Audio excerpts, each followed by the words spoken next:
time can be. All right. Thank you. Today. Amanda. Okay, so let's actually start with the prayer because You have to do that. this morning. that, and I'm realizing that I'm on the wrong screen here, that I'm sharing. Just a second. It'll be easier if I go back.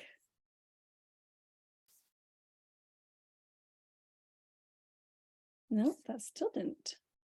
Share right. Are you guys seeing the presentation? Or Black. Yeah, it's just black. Do you have to like change your view, or is there a what I'm present? trying to figure out. It's being a little bit weird on me.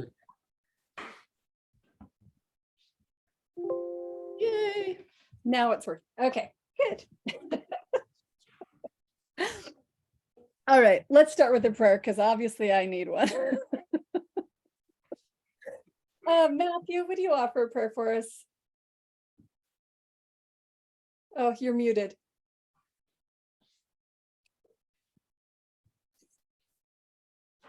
We just can't hear him.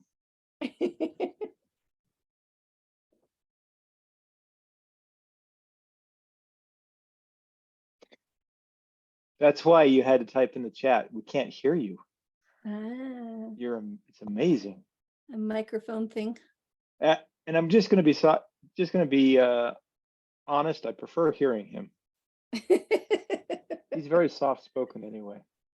Just gonna... Maybe. Now we can't see him or hear him. Yeah.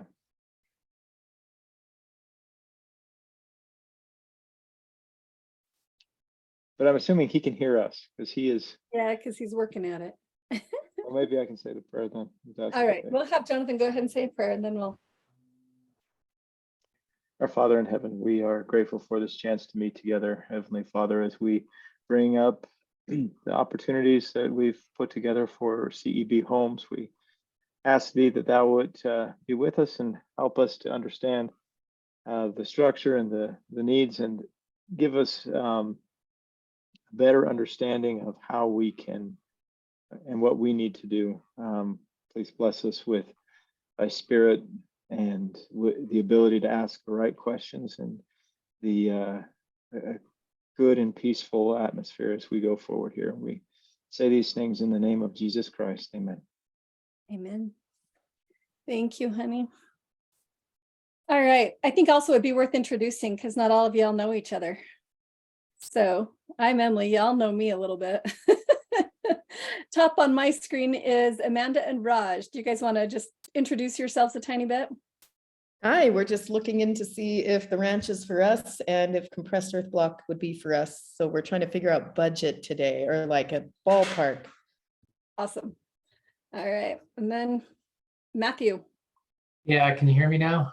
Yep. Yep. Oh, good. So I am a shareholder. I am Satterthwaite's neighbor to the north. So I'll be moving up to the ranch in a month to be there full time, and am currently planning on doing straw bale and earthen and plasters and such, and helping others with that same kind of thing out there. I did the workshop that Emily and Jonathan put on last fall for CEB. So just interested more in figuring out. We're keeping him as our earth and plaster expert. Sorry, I cut you off. I didn't mean to cut you off. No, that's fine. I was done. So that's me. Awesome. And Ellen. Alan Hughes, Carrie and I are getting ready to start building out there. We're figuring out what we're going to build with. And this is one of the things we're looking at. So that's where we're at. And Alan's wife has helped me hugely with the legal aspects of this. So grateful to the Hughes. And they're our neighbors to the south. So. Yep. All right, let's get going. So Riverbed Earth Block is what we have named this company.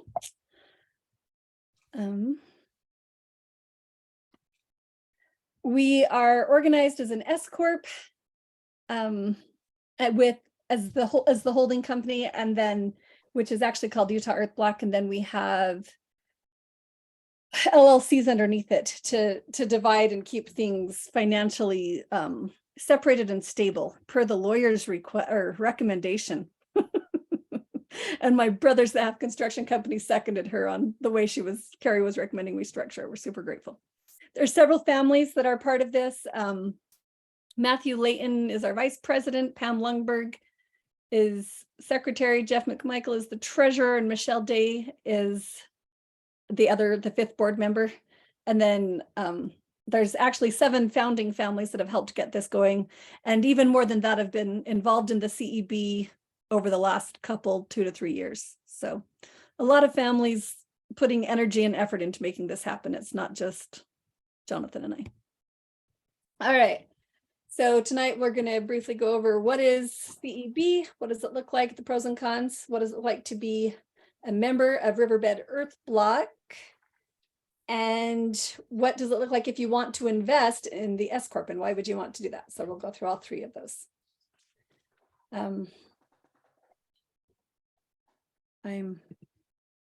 Whoops. Okay. So what is CEB? It means that we're taking this dirt underneath our feet, we're compressing it hydraulically, and we're stabilizing it with either lime or Portland. Sometimes they also use fly ash, I guess, and maybe there's other things as well. It's similar to rammed earth or adobe or bricks, but there's differences to all of those. Rammed earth is not hydraulically compressed. Adobe doesn't have any stabilizer in it, and regular bricks that they often use for, the facade on housing that we're familiar with, those are kiln fired instead of pressed, and they don't always have a stabilizer in them either. So CEB is really cool because it's like one of the few building materials out there that is like carbon negative, not just neutral. It's super awesome environmentally, if that's the thing that you care about. It's incredibly healthy, non-toxic, fireproof, bulletproof, and gives you a very, very, very energy efficient home, especially if it's designed with thermal mass being used to your benefit. In warm climates, they love it. In cold climates, we have to add insulation, and we'll go into that in a little bit. What does it look like when you get a house built? Usually people, especially in our climate where we need to insulate on the outside, are going to plaster over it, which skill we plan to learn from Matt. So this is an example of a home in Colorado that's built out of CSEB. You can kind of do fun architectural things with it if you want to. Your walls are going to be thicker. We'll show some pictures of that. This one, I believe, is in Texas, CEB home. Actually, it might be, those both might have been the same place, the same designer. They kind of using the same architectural style. This is what our block looks like, the first block that we bought. And we also have bought another block that looks, as far as the holes in it and the little Lego-like nubs, the same, except that so this block is about 10 inches by 10 inches and 4 inches thick. The second one we've bought is a 6-inch by 12-inch. And we'll go into kind of the pros and cons of using those different ones later. But why did we go with this interlock block? It only weighs 20 pounds. A cinder block weighs 40 pounds. So a lot easier for people to lift. Having done a lot of weightlifting in my life, it's so much easier to do a lot of reps of lightweight than a few reps of heavyweight. You'll burn out way faster with fewer reps of heavyweight than you will with a lot of reps of lightweight. With these Lego-like nubs and the way that this block is designed, and you can also see it has a little slanted edge on the corner of one side there that it's showing. It allows us to dip it in what they call earth glue usually, but it's basically a slurry of the same material the brick is made from, but much wetter. You dip it in that slurry and stack it, and then we can put rebar down those holes and pour concrete around the rebar or the earth glue around the rebar, and it makes it a much stronger block. So we'll go into why you would stabilize with lime or Portland a little bit more later on for those who don't know. You know what, I'm just going to jump in here and say this block was the culmination of about 30 years at ARM, where they were looking for the fastest, most earthquake-proof, best performing thermal block that they could make. And this is the one that came to the top. it is able to be produced faster, it's able to be stacked faster, and it has more shear capacity, so it can handle earthquakes better. Woohoo, thank you, Jonathan. But that being said, we are like the third people in the world to get this block. So there's not a lot of experience with it, other than the ones in Arville. Lots of similar blocks that have been out for longer, but this specific one is pretty new with improvements over lots of the others. Okay, so this is the other block that I was telling you, this approximately 6" by 12". They use everything metric, so they're not exactly 6 by 12. And this is even newer. And the exciting part about that is that this press does 2 of these blocks each time you press. So get a lot Arville is saying about 1,000 blocks an hour with this press, which is pretty cool. These blocks are only 14 pounds, even lighter, which is really cool. You can't use this one on the ground level of a 2-story building. We're still working with engineer on, like, would this be used for the upper story of a 2-story building? It's a great choice for a double wythe wall, which Colorado Earth does a lot of double wythe walls. Colorado Earth is a CEB company in Colorado that does a lot of the very expensive Colorado homes. Double wythe, meaning you have 2 walls and you fill the in between the 2 walls with insulation. And I have a picture of that later that we can show you. All right. So this will just show a quick video of them dipping it and stacking it. Boom. That's what it takes. And then you can pour the slurry down it. Matt was at the workshop last fall, and stacking with mortar was terribly painful and slow. And then this is a compression test, which is the shear force like would be affected during an earthquake. And they're showing that the pressure rating to it, it gets impressively strong. And then they do a comparison of it with stacking it with slurry and then stacking it with so like they press until it goes. Anyway, it was pretty impressive on that one compared to, and they later do just a regular brick wall that doesn't have the nubs and the reinforcement, and it doesn't compare nearly as much. We're not going to watch the whole video for the sake of time tonight, but I will share this presentation. So if you guys want to go see this whole video, you can. They do it with school glue, Elmer's glue. I think it's fabulous. Let's see. Okay, so this next video is it's a competition showing just how much faster this stacking with these nubs are. The block they're using is actually one in, I believe, Asia somewhere. I want to say Thailand, but that's not where it is. Anyway, they're just going to do this race between a 9-year-old boy stacking with the interlocking blocks, a woman that's about my age stacking with interlocking blocks, and then in the middle they have 2 professional brick masons doing traditional brick masonry like we were doing at the workshop last time, when you just have a flat brick. And they'll go through it, and you see that the first row, no matter what, is slow and meticulous. You've got to get that first level completely level, completely even, in order to, and they're not going to wet stack, they're going to dry stack this wall, the interlocking walls, which means they're not dipping them in slurry, but which is one step less than we're planning to do for our home.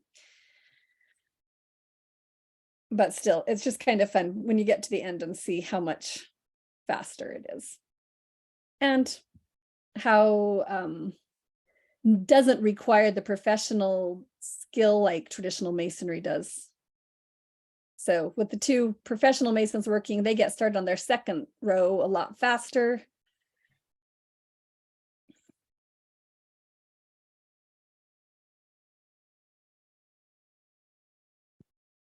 I was going to see if I could get it to, well, no. Oh gosh, now I paused it. There we go. I was going to see if I could jump ahead, but apparently not.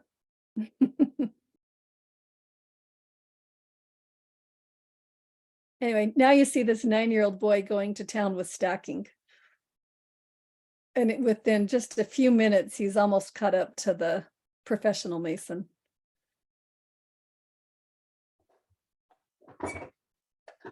And he's surpassed them.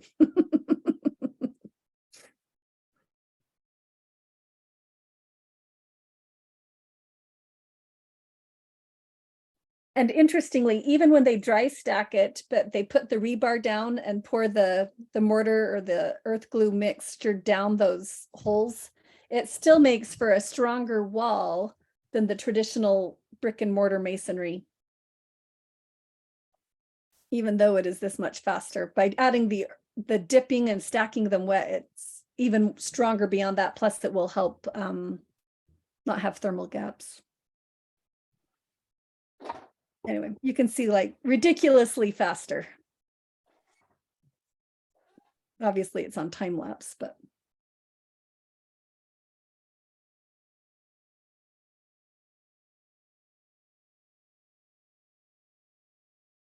Boys done. I missed that the 9-year-old had to go steal some from the 46-year-old.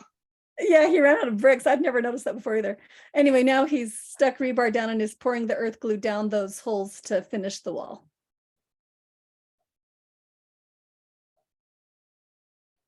And the professional masons, 2 of them going at it, are still, not even halfway there. So it's pretty impressive how much faster these interlocking blocks are, and much more doable for the lay person. All right, this is a picture of our press so that you can see what it looks like. We've purchased a mixer and a press and conveyor belts that go between them, 3 conveyor belts. The hopper that we have on our mixer, I can't remember if I have, yeah, there's our mixer. So the mixer is that thing with all of those button pictures. And then this hopper is to allow for a skid steer as opposed to wheelbarrows. I think later I have a video of them making the bricks, but they're using wheelbarrows as opposed to the skid steer. We've ordered everything we can for it to be the simplest in labor. That green thing on the side there, that is the inside of the mixer. So you can kind of see it's very different. It is different than a concrete or other types of mixers, in that it takes a lot more so that you don't get clumping. The clay will clump up a lot if you use regular mortar mixers, and so take special mixing things, pan mixers, or this one like they have here kind of moves it along mixer. Jonathan would say that much more appropriately than I can. All right, so we're going to go just briefly through some of the pros and cons of CSEB. Actually, I'm going to stop real quick. Any questions to that point? Any comments? We've had a couple more people join us. TJ, welcome. Stacy, welcome. Glad to have you with us. You're going to talk about when and how the trainings are at some point? Yes. That will be when we get down to membership part. Great question, Amanda. Thank you. Okay, so I have a question. All dirt is not created equally, right? I mean, Correct. Talking about the dirt under your feet, it can be vastly different. How do they do that? So we are doing a lot of tests. When Bob DeYoung from Dwell Earth was out here, we sent soil samples to him and he did tests, and then we're doing ongoing continuing tests. Auroville has done tons of research over the last 30 to 50 years. So we're using their literature and science as well as some other, but to know what ratios. So the components that you look at when you're doing are how much is sand, how much is silt, how much is clay. We want to avoid organic matter at all costs if we can. Not that you can completely, but you want no organic matter. So you move aside the topsoil. And even in the desert, yes, we have organic matter. It's nice to know that we have more than you want in our bricks. Because when we're growing gardens, we feel like we have none. We do there's some sort of like test you do. Yep. So we have a little miniature block maker. It's like makes blocks that are about 1.5 inches. Jonathan, can you go run and grab one? Working on it.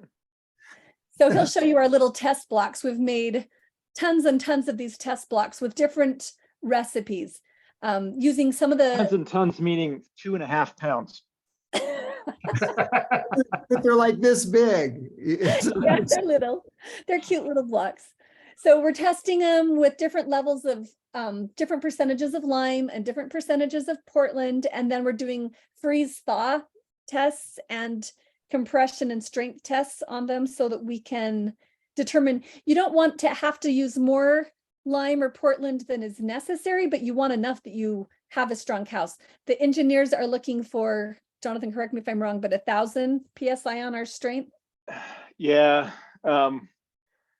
between 900 and 1,200 is what we've been saying. All right. Yeah. Adobe gets 300. There you go. Those are cool. So you can test those for PSI? Is that what you do? Yes, we'll test them for PSI and for shear Okay. capacity. And my other question was, you talked about rebar going through the holes. Is the rebar added as you're going along at the end and you slurry around it? How does that work? That's right. You're basically just adding it into the mix, and because Does the you can- bottom row need to have it sticking up that we're stacking onto it, like out of the that's foundation? right. So the foundation, that first row, we'll get into that. That's a very difficult one. You've got to get your a tie into your foundation. Okay, and that's what ties the rebar in to solidify it. Okay. The foundation.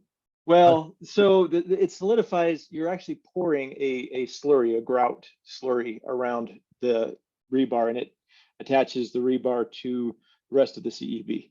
But you don't do it on every one of the holes. You only do it when it's required.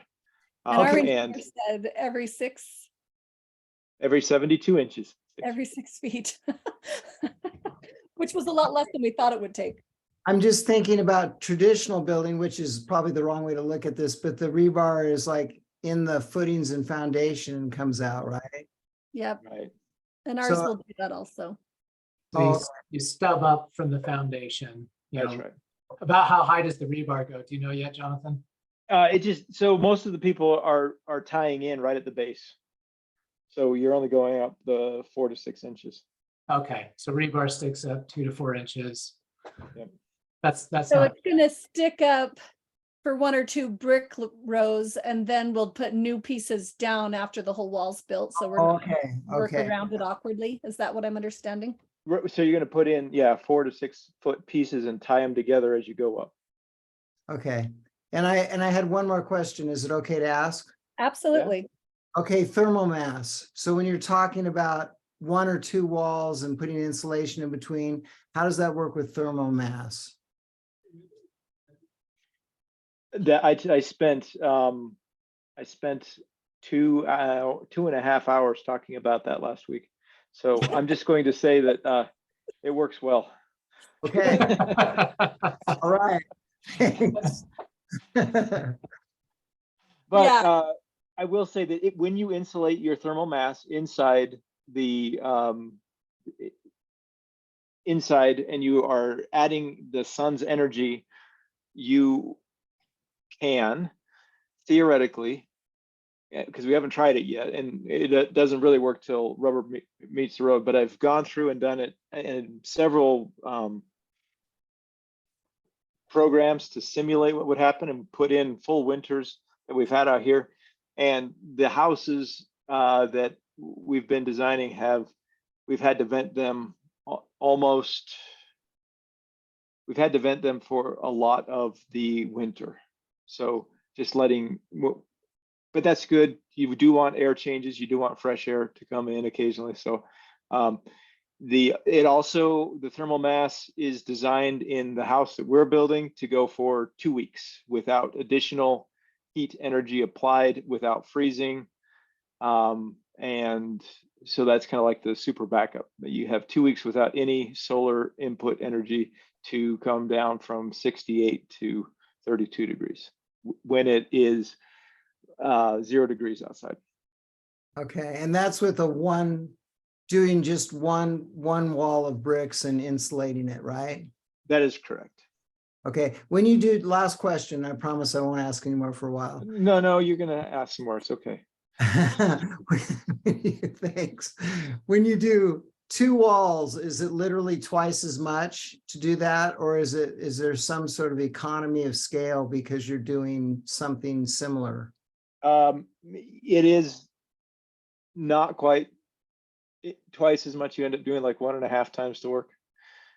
We are going to be doing hemp blocks for our single row houses.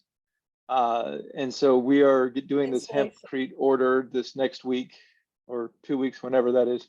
And we will be building blocks that we're going to stack on the outside of the house. They'll be fully cured by the time we get to that section. Okay. So it'll be stacking 2 sets of some kind of block, either way you do it. Okay.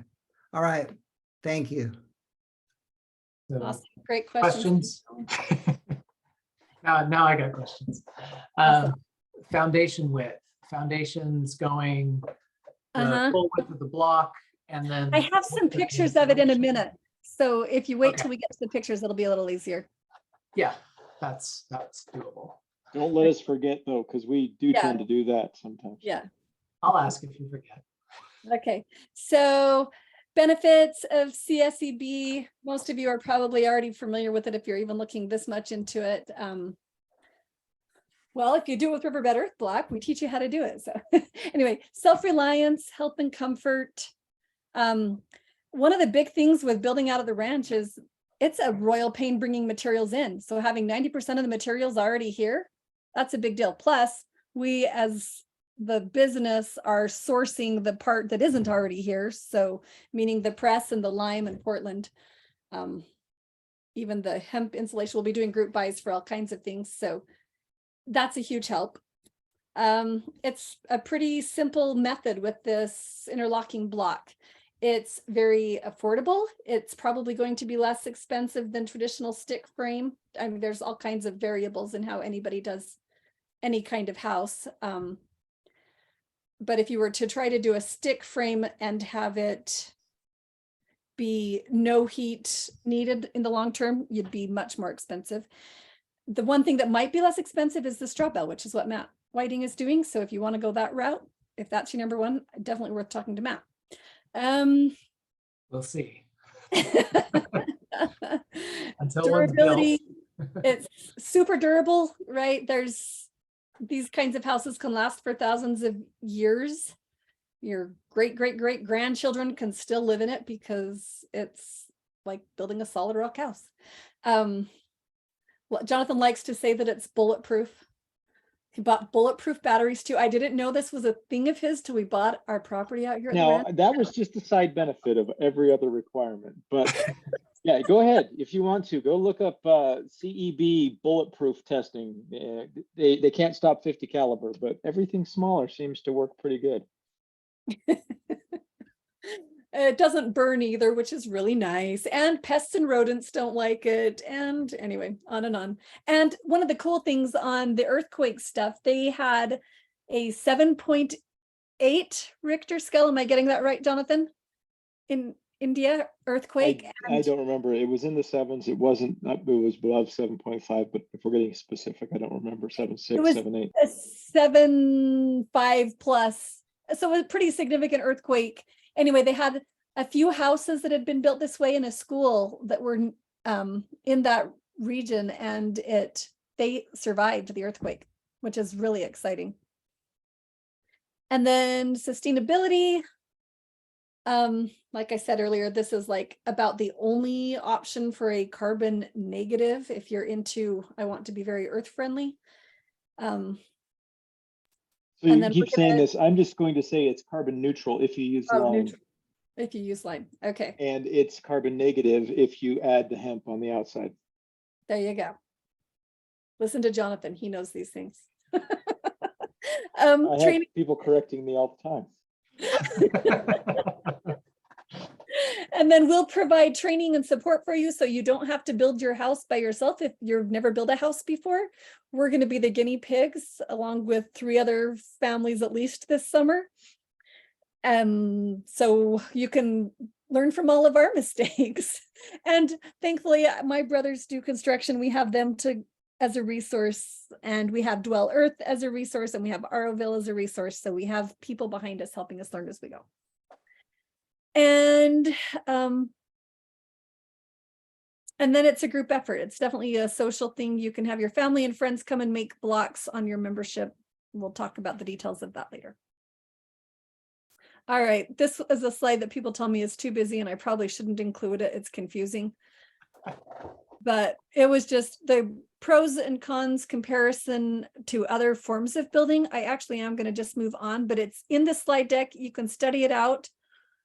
Because there's a lot there.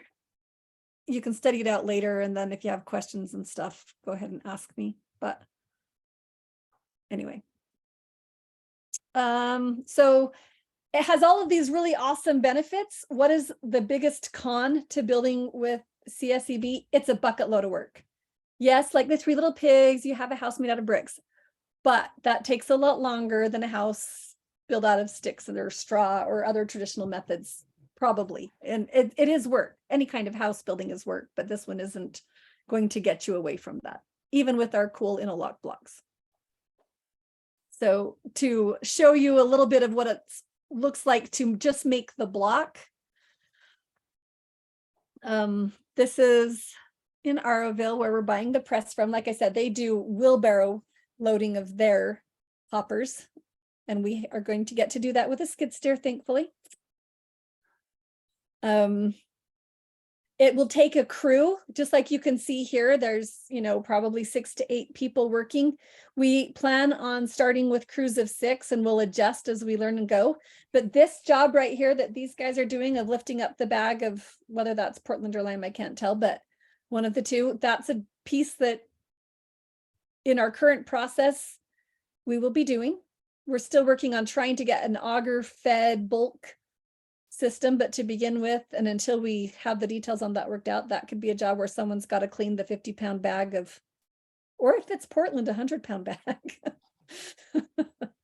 Question on the hopper, is the hopper that you've got or getting separated out like that, where it's got separate compartments for each ingredient? Yes. There's Okay. 2 compartments. Wow. But Okay. and it has a mix. So you can adjust the mix between the 2 separate components and the stabilizer. Okay, that looks really nice. Yes. And this is actually a version prior to the one that we're buying as far as that mixer. Our mixer is a more recent adaptation. And actually, is our press more recent than this one too, Jonathan? Or is Yes, this- it is. Yeah, so all of this is a few years older than what our design is. Nobody's hanging on the back end. Right? It loses half of the appeal for me, but It's no longer a gym workout, and yet it is still. It's still got the manual press, John. With Yeah. with the speed at which it pulls it out, 2 to 3 people are just going to be used to do the stacking. Stacking is going to be a big deal. Yeah, I think that's one of the things that messed my elbow up. So Anyway, I accidentally stopped it, and I don't know how to get it to go back to where it was. But the stacking, they then wrap it in plastic, and we need to leave it wrapped up for a week and then let it air out and dry. But then it needs to finish curing for 4 to 6 weeks before we actually build with it. All right, basements and CSEB. There's a lot of people who do basements with CSEB. People keep asking about it. Especially people who are on hills here at the ranch and want a walkout basement. Anyway, so I was looking around and I found stuff, but Jonathan kept telling me, no. So I asked him, I said, I sent him all of these like websites where they were doing basements. And this is what he said to me. Yep, guys in Texas love it. Guys in Michigan don't. Utah's undecided. So there you go. There's actually not a lot of CEB in Utah that we are aware of. It's pretty new to our state. And yeah, there's a lot of side force from expanding silts in our area. So if you're going to be doing a basement, there's a lot of unknowns. We know concrete really well. So since I'm assuming we want to live in our houses a little while and not have the walls crumble, I'm suggesting let's use stuff we know really well. We'll get to know this well in a few years, but we don't know it well yet. Yeah. So all of the things that would affect it would be moisture and soil type and earthquake zones. And those are going to be different for our location than Texas or Colorado where they're doing the basements. Anybody volunteer to do a root cellar yet as a test? We will. I'm planning on it. And I think there's a couple others who are thinking they will. Actually, Lundberg said they want to do an underground, like a sunken in racquetball court. Yeah, he wants 6 feet of his racquetball court underground. So yeah, we'll play around with it and see how it goes. And then in a few years, we might be able to say otherwise. One of the big constraints building with CSEB is just like when you build with Legos, the block is a certain dimension. And so your windows and your doors have to fit within those like dimensions to some extent. CEB is the same. We can cut it. In fact, you can cut it quite easily with a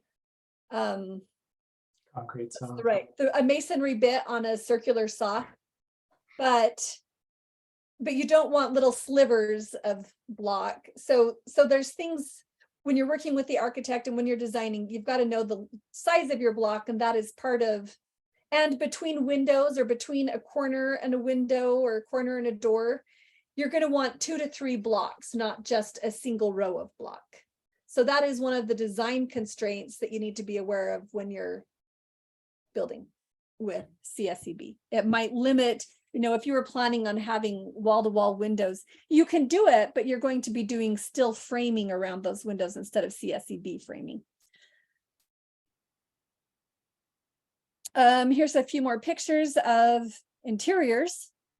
The top 2 are called either Colorado or Texas. I know the top right, that bathroom on the top right is Colorado Earths. I liked it because it shows exposed block on the interior walls, which is what I intend to do for most of the house probably. But that's what that would look like if you leave the block exposed, or you can plaster over it like you're seeing on the left-hand side. The one down below, bottom right-hand, is a building in Arrowville showing their incredible architecture with their arches. We're not there yet. Hope to play with it like on a pizza oven, but we'll start small. Hey, Emily, what do we use to plaster the walls? What material is plaster yeah. made out of? Earth. Matt, do you want to answer that? Yeah, you don't want something cement based or that has much on it, because that's gonna create vapor problems. So you want something earth based on it. So just a standard earthen plaster, clay based plaster, and there's a lot you can do with that. Would you just like linseed oil it like you do the floors? Is that something you do on the walls too, or no? No, you wouldn't seal it anywhere unless you wanted waterproofing, like around a sink or like in a kitchen, like a backsplash or something. You can do earthen plasters or lime-based plasters that you can build showers with, that are essentially waterproof. And we'll be playing around with that some. Both Mike Vazani and I took a plastering class last year where we learned all kinds of fun techniques. So it's just been a really long winter, so we haven't played with it since then. Awesome. Okay. Things you like and dislike about CSEB, or any questions to this point? Just trying to keep it warm inside, like controlling the temperature, yeah. Excellent. Okay, the next section I think is when, maybe, did I not? I must have it at the very end of the presentation. I have slides that talk about insulation and, all right, I'm just gonna quickly skip. Getting it heated up. I put it clear at the bottom. Okay. So yeah, we'll jump here a little bit. So engineered house plans are required at the ranch to pass code. We are working with Tracy Stocking. He is a cousin to Michelle Day and has been incredible to work with. He's done kind of a discount group deal for ranch members at $3,500 for a fully engineered and mostly customizable floor plan. So basically you have to work within rectangles, but you can assemble those rectangles kind of in any order you want to. He's working with an engineer, Thad Marvin, I believe is his name. anyway, the other option for an engine, for architecture is Sam Kingor. He's a ranch member, shareholder. I don't know what his pricing is, but he's done a lot of natural alternative design architecture as well. So those are your two options. As far as thermal analysis specific to your house, if after you do the design course that Jonathan is teaching, you still want specific help with your specific house and want him to actually run the numbers on it, he'll do that for $400 for members. Both of those things are not REB contracts. These are just network of, people. Anyway, that picture there is our phase 1 for Jonathan and I's home. And then here on the left is phase 1 with phase 2 added, which phase 2 will be a 2-story for our home. Anyway, that's going a little bit and then on the right, everything in yellow there are areas where we intend to use the CSEB, and that will, when I go back up to the membership and costs, that will make more sense, because I'm pulling into like, what would it cost us in block to build out this great big Chinese greenhouse barn thing, plus our phase 1 and our phase 2 and our garage and an animal barn and our well house and all these garden walls. So that's our projections to do all of that. 42,000 total in all of that, and $1.03 per block. Now these prices are what we currently have. We continue to work to bring them down, but I think we're getting about as cheap as we're going to get it. This is for the block. And this is Just for, block. yeah, so that price would be like for all of that. That would be, if I get to do everything I dream of doing on our lot, which is probably like 15 years of work. I have no idea how long that'll take me to actually do. But if I did it, we would have laid 41,000 blocks on our lot, and including the membership and all of the block, then that cost would be, $42,000. But that is just block. It's not heating, electrical. Yeah, that is block alone. Yep. Yeah, so that's $6,700 in block price for the house would be what you'd be comparing against stick Yeah. frame built Yep. And that's on our or phase straw 1. bale or anything else. Yeah.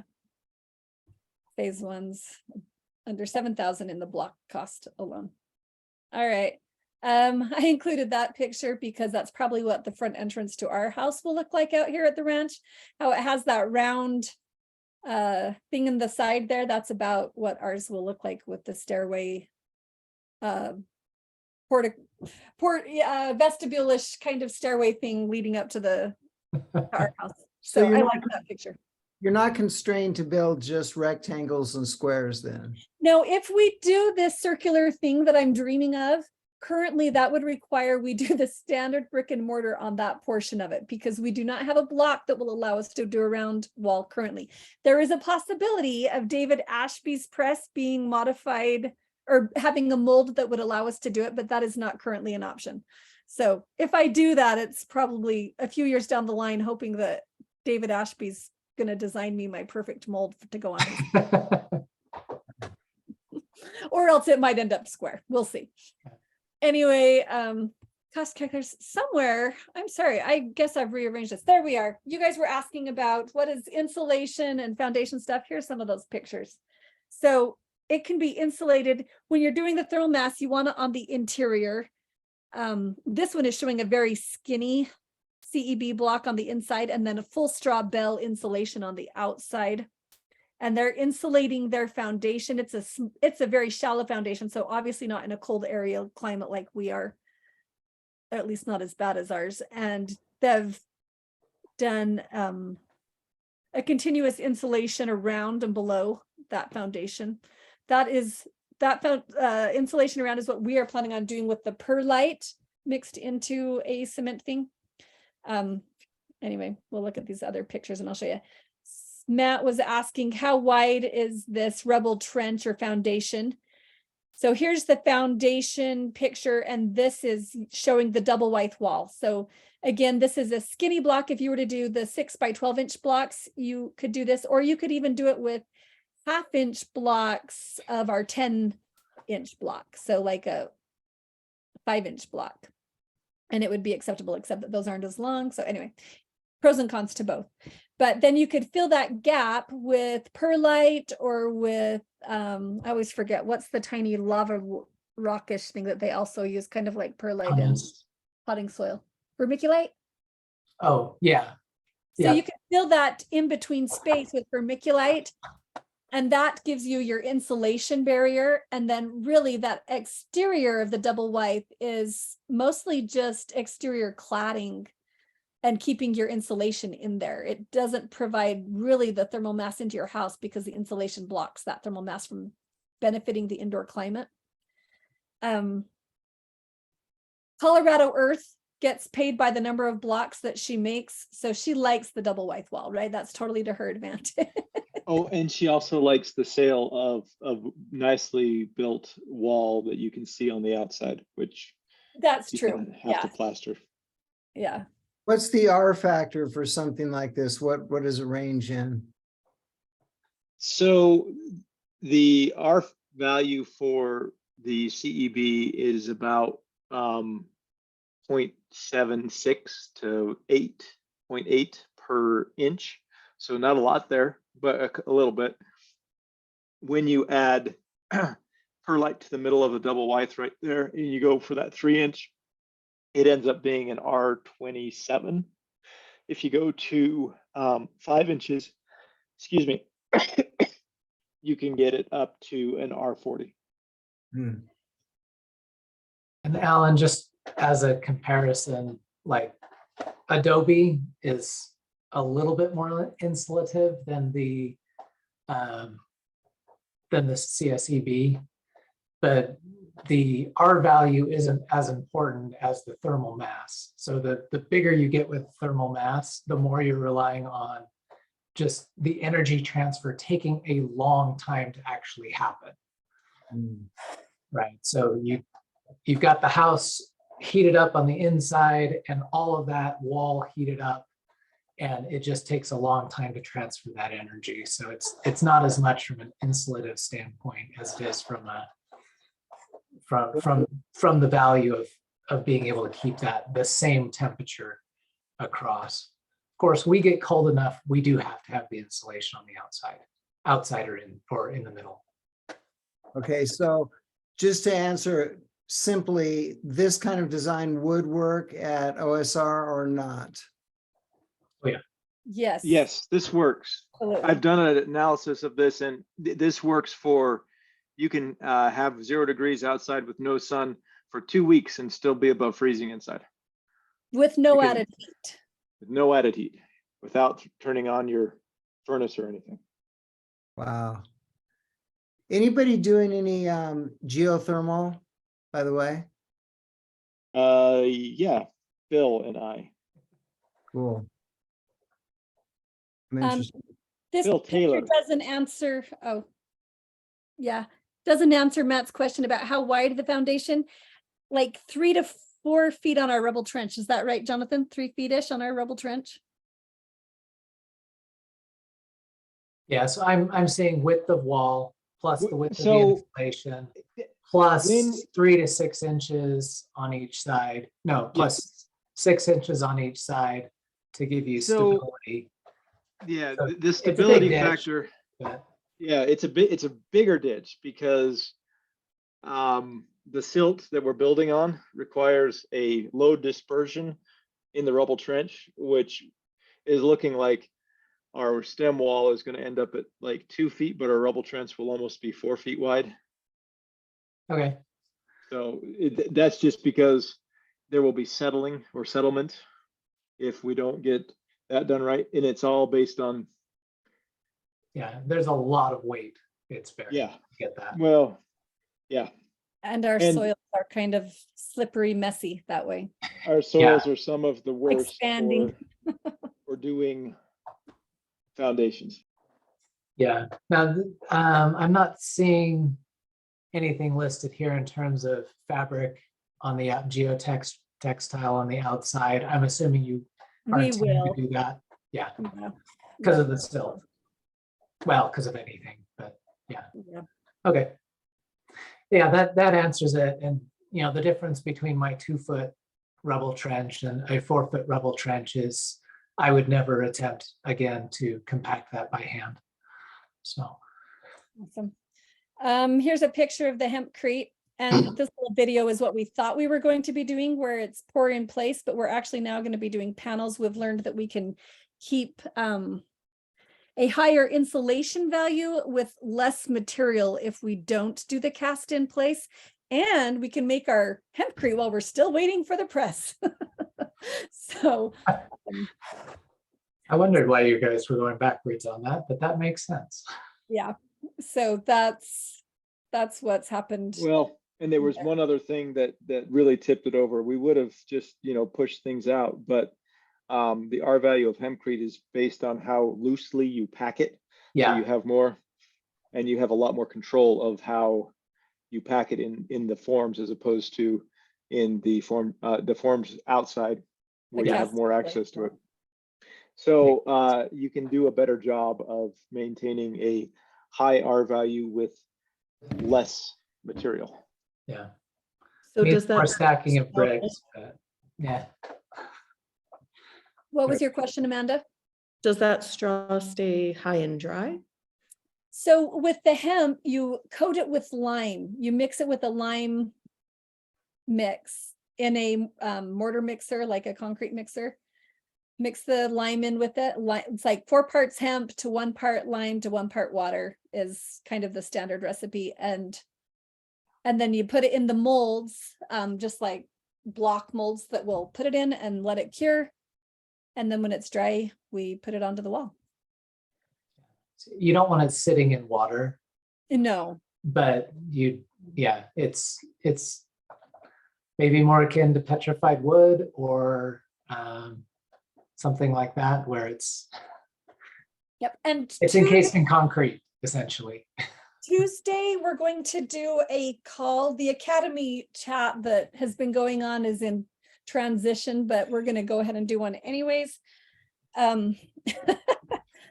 So I'm going to do a call next Tuesday to talk about hempcrete and perlite for insulation of walls and foundations. And we're starting a group order on those that we'll be doing the next couple of weeks. Anyway, so Yeah.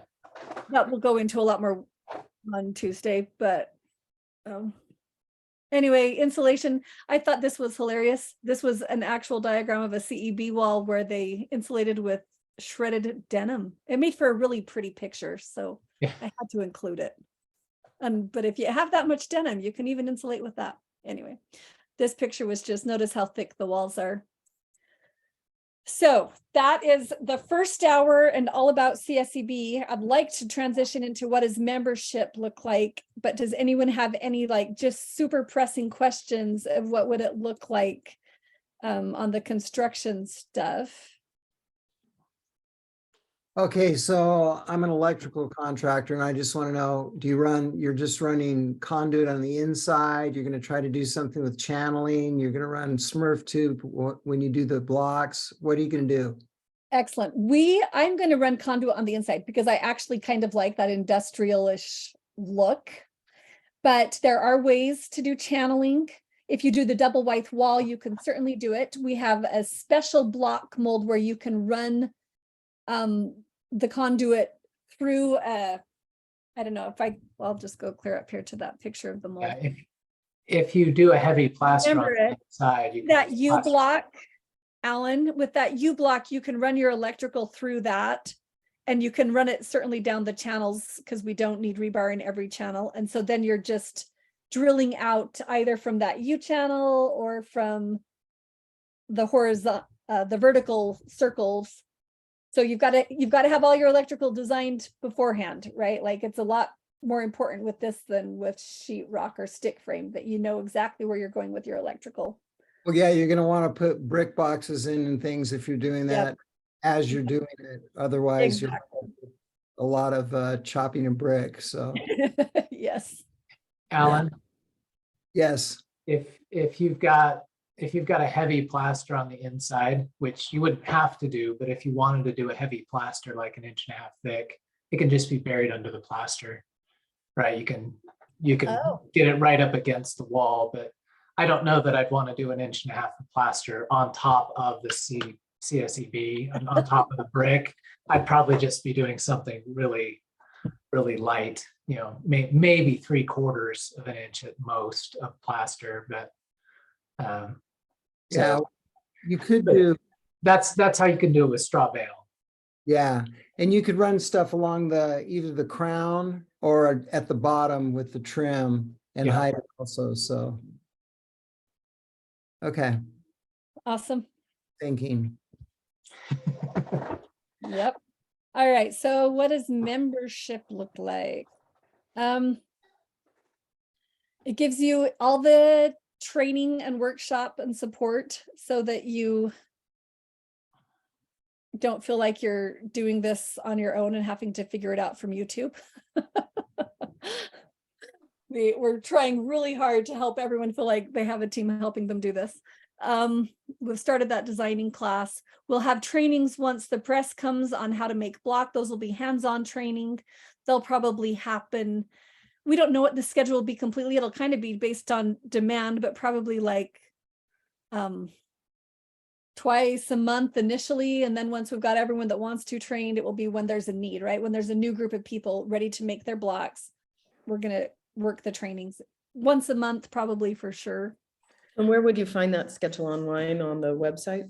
When you become a member, then, and we have the press, yes, it will be, I'm looking into scheduling apps and texting apps so that I can give reminders when you've signed up. And yeah, we're still working on all of that system, Amanda, but it will either be on the website or just be sent to you via text. Sign up for this training or sign up to make blocks, to put in your hours. All of that will be, we're still working that system.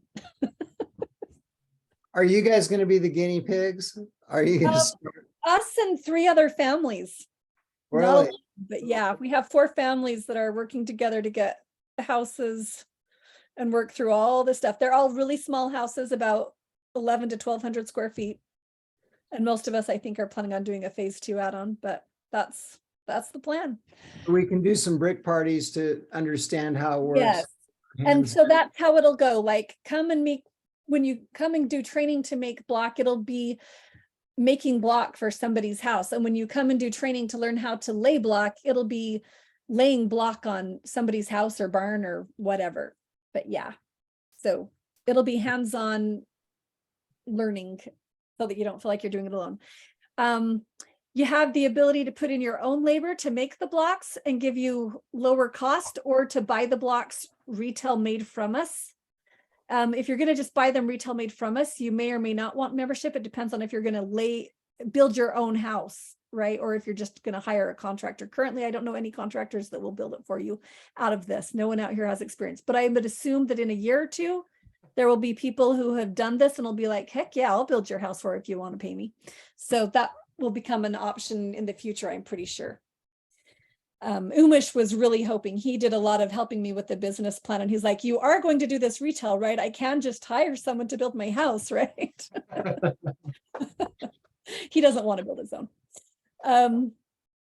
We're going to, as part of your membership fee, it includes 1 full day of on-site support when you lay that first row of blocks. Remember in the video of the race, and that first row took forever. Getting your foundation perfectly level and square, and then getting your blocks laid out perfectly so that the edge of the door is perfect, the corner of your house is perfect, everything is exactly straight and level and flush.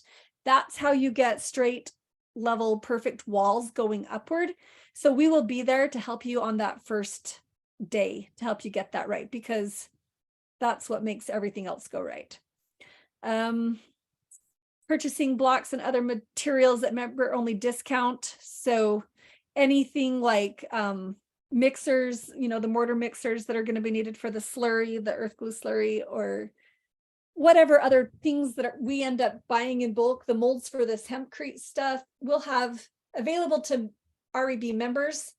We'll rent them to others, but at a higher price. It'll probably be like a 10 to 15% discount if you're a member for any rentals from the company versus people who aren't. And the same with purchasing your lime and things like that.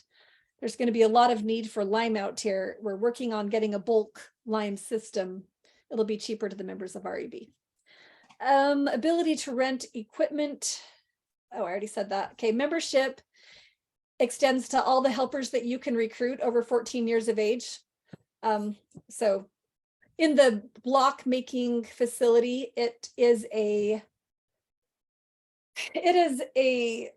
industrial production system, right? Like hard hats, steel-toed boots are kind of the recommendation type thing. You might want dust masks, especially if you're sensitive to particulate matter, because it's always windy out here. We will be in a building, but for heat's sake, and the skids that are coming in and out, the ends will often be open, or the sides might be rolled up. So anyway, it's building in the desert and it's hard work. In India, they just have a roof over them. They don't have walls around the facilities.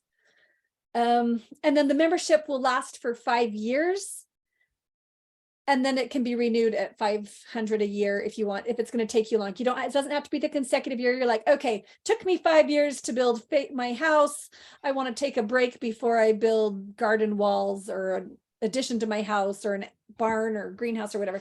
Anyway, you can put your membership on hold and then start it back up in a few years if you want to at $500. Once you've been a member, renewal is only $500. We needed to have a way of making sure we had ongoing training covered, and the membership fee is largely what pays for all of the training costs. So, and the infrastructure machinery goes a lot from the membership fees. So that's page 1 of membership. Page 2 of membership, more of the fine print. We are asking for 20 volunteer hours of labor from our members, partly because it's a cool community and we think that that will happen anyways, but partly because this greenhouse barn is not the long-term home of the production of block. It will long-term end up somewhere else, either on OSR land or on the Days lot, possibly. There's a few different places we're looking at. We want it to be someplace where long-term we can get the materials needed for the block and that it has a permanent home. But to build that facility, we're going to build it out of the CEB, and we're going to ask everyone to help us build that facility. We hope it's only in our barn for 1 or 2 years, probably 2, but anyway. Block production is prioritized. I think that this will be primarily an issue maybe this year and next, and then it will phase out, and maybe it won't even be an issue. Like currently, I have no idea how much of an issue it's going to be as far as who wants a lot of block this year early to build a house or a barn or whatever versus next year. But families who already participated in the workshop or in the David Ashby press, they already put money down on that press because REB has purchased that press, or attended the workshop last fall, have first priority. And then I feel like there was something else. Living out here full time in a trailer, they're next on that priority list because There's another press, so I'm a little confused. There was another press that was bought. Okay, so actually there are now 4 presses that will be owned by REB. There is a little one that John Day owns that makes a completely square flat block. It's rectangular. It's a 6 by 12 rectangular. But it has no grooves, no holes, none of that. And it's automated. It can get its production up to, I think they thought like maybe 300 an hour, but they haven't quite managed to yet. It doesn't have hoppers or conveyor belts or anything like that integrated. So we didn't want to build our house with it for multiple reasons, but it is here, and REB does own it now. And then there's actually, maybe they don't, maybe Days still do. I need to work on that detail. Sorry, that's a bad thing for me to not know. But the Days have said we can use it. Yes, but yes. I don't know how much it will get used, but it is available. David Ashby's press, REB does own. It is a prototype. He took plans from an open source ecology plan and modified it significantly to make it an interlocking block. And it is about the size and weight of a cinder block. It has some really cool features. He did a great job designing it, but it is still in prototype. It is not. And it has been in prototype for 1.5 years. And so we realized quickly that if we were going to get a house on the time frame we needed, we were going to encourage him to continue to do it, but we needed to have a press this year ready to go that was proven in a production capacity. Yes. So thus we bought the press from Aroville. We first purchased the hand press that we used for the workshop last year. It is still going to be available and is required for certain kinds of special blocks. It's primarily the one that I intend to use it for is a pillar. We bought a mold to do pillars on it, but we also have a mold for it to do the interlocking blocks and specific special shapes and stuff. Anyway, so we have the hand press, a great gym workout, a lot of work. And then we have the automatic press that is coming, will be here in July, we believe, and can do a lot more work a lot faster. So those are all the presses. Reasons and history for all of them. Okay, so different presses, different uses, different availability now. Yeah. I think the one that will be primarily used the majority of the time will be this new big one coming from India. It will be the easiest to systematize and get things going. When David gets his working, and especially, if we could do a mold that allowed us to do a round wall or other things, there's lots of reasons why David Ashby's press might become frequently used as well. We just need to see if he'll get it to that level of production.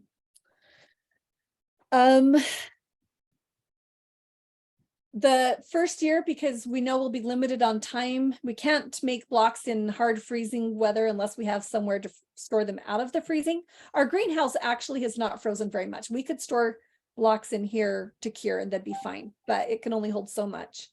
It takes about 80 pallets of blocks to do a small house, like a 1,200 square foot house. So we're talking a lot of block and a lot of space to store and cure those blocks. Anyway, so the production will be limited to 10,000 until all of those orders are met. And then we will, any members can make more if there's not a waiting, if someone's not like ready to make theirs, then go ahead and make more. But we're going to say, make your first 10,000 and then let's let the next person in line make their for 10,000. 10,000 is enough for about a 1,500 square foot home, including your interior walls. So, or an even bigger barn if you're not doing interior walls on it. Matthew, we're trying to say something. I don't know that it's terribly relevant, but I was just assuming that your greenhouse space would only be available if your trailers weren't in it and you were in a house next winter. So we're moving the trailers out before the press comes. Okay. And whether or not our house is finished and ready for us to move into, I don't think our trailers are going to come back in. I think it will stay the home of the press over the winter. And we can do production in as much as we have.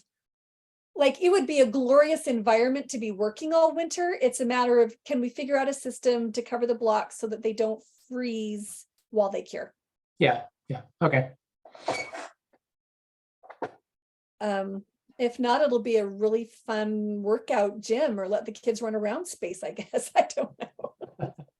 Okay. And housing all of the machinery. Okay, so materials need to be paid for prior to production because we, as a young startup business, don't have lead time on that. But that does lead into the question that has been brought up frequently. We're doing this early bird special of if you join before May 1st, it is $500 less for your membership.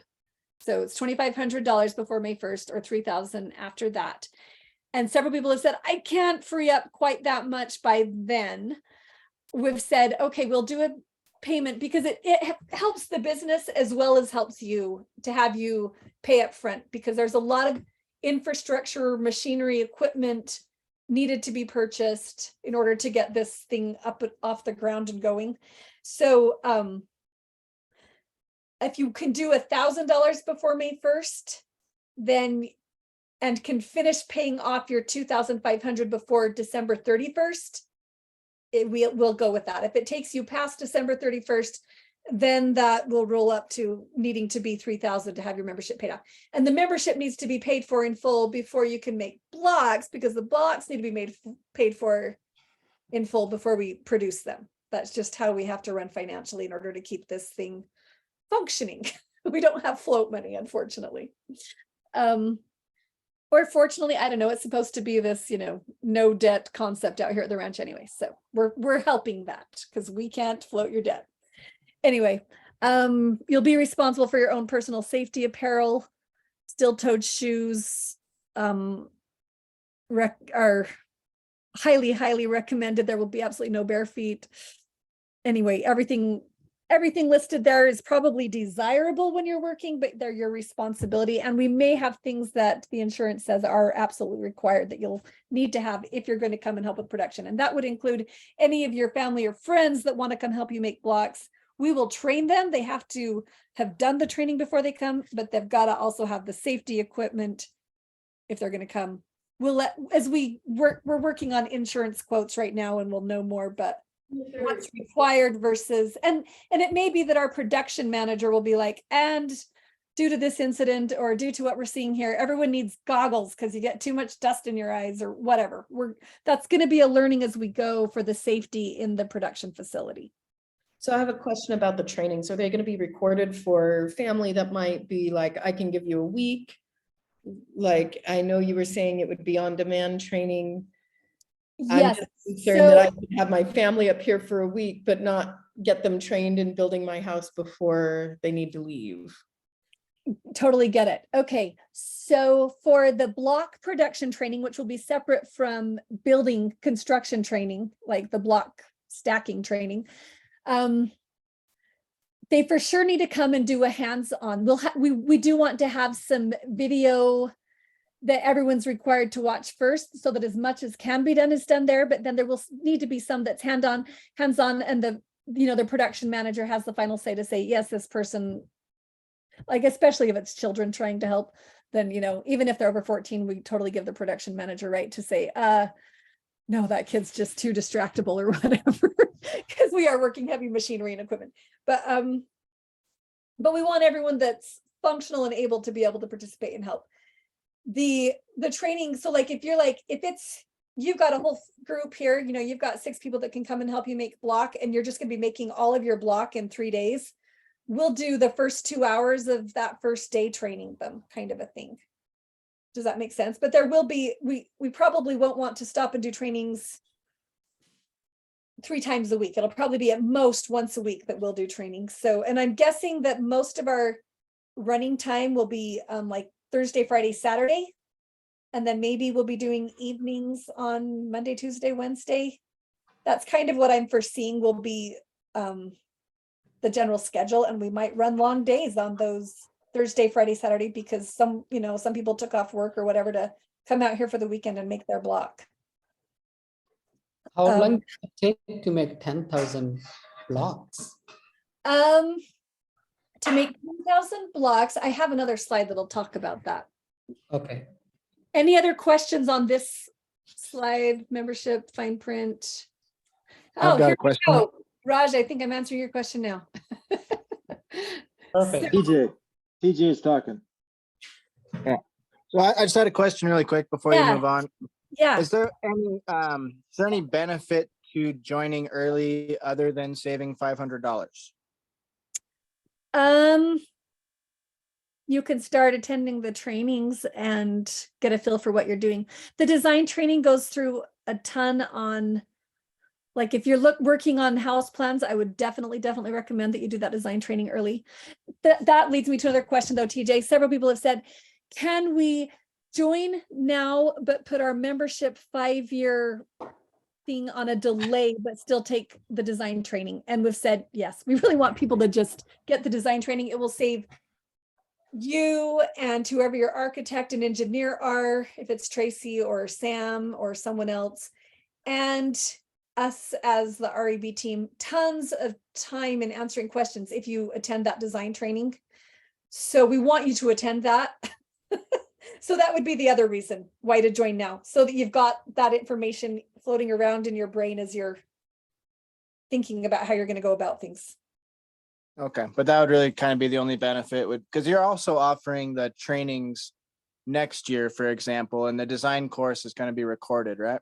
Yes, yes, that is true. So if Absolutely. you're not even thinking about designing right now or anything, Then um, yes, no real reason, no hurry, other than that it just the saves you the money. 500.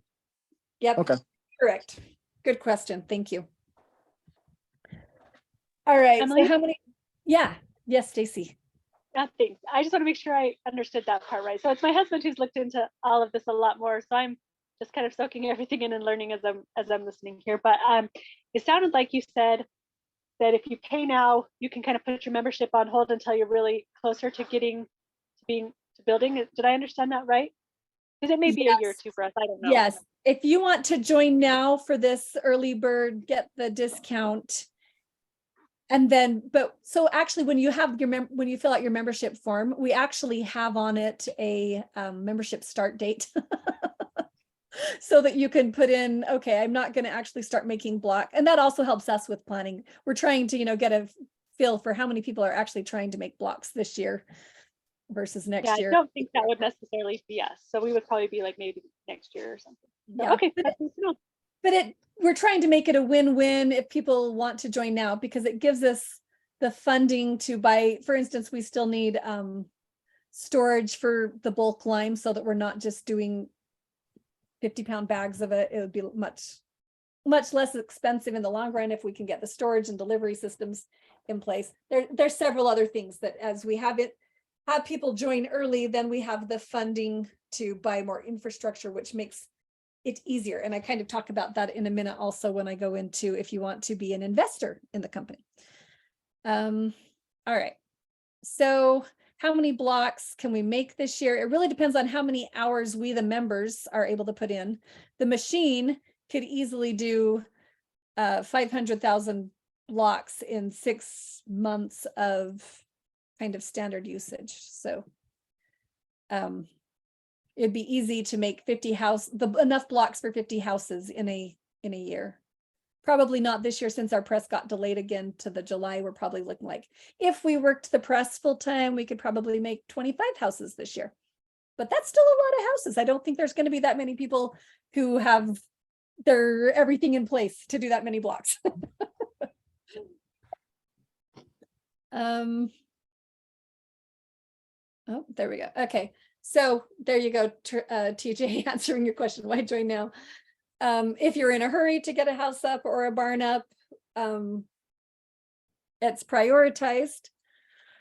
There's the prioritization, which is also listed in the membership contract. When your turn arises, you'll be invited to order your blocks, and actually 2 or 3 people ahead of you. So we're working in groups. If you don't have 6 people to come help you make blocks, we are facilitating a time banking system so that you can be putting in hours ahead of making your blocks, and even some of your hours up until your blocks are fully cured. Can't take the blocks off the property till you put in all your hours if you're doing the time banking thing, but I'll go into that in more detail when I show you the hour expectation for making blocks. So this can be our workout plan for a while. Yeah, you don't need the gym membership. Okay, so when we make blocks, we need the production supervisor, who is a paid position. Bill Sampson is our first one. Eric Eads will probably be our second one. He's expressed interest, and I think he's still thinking that way.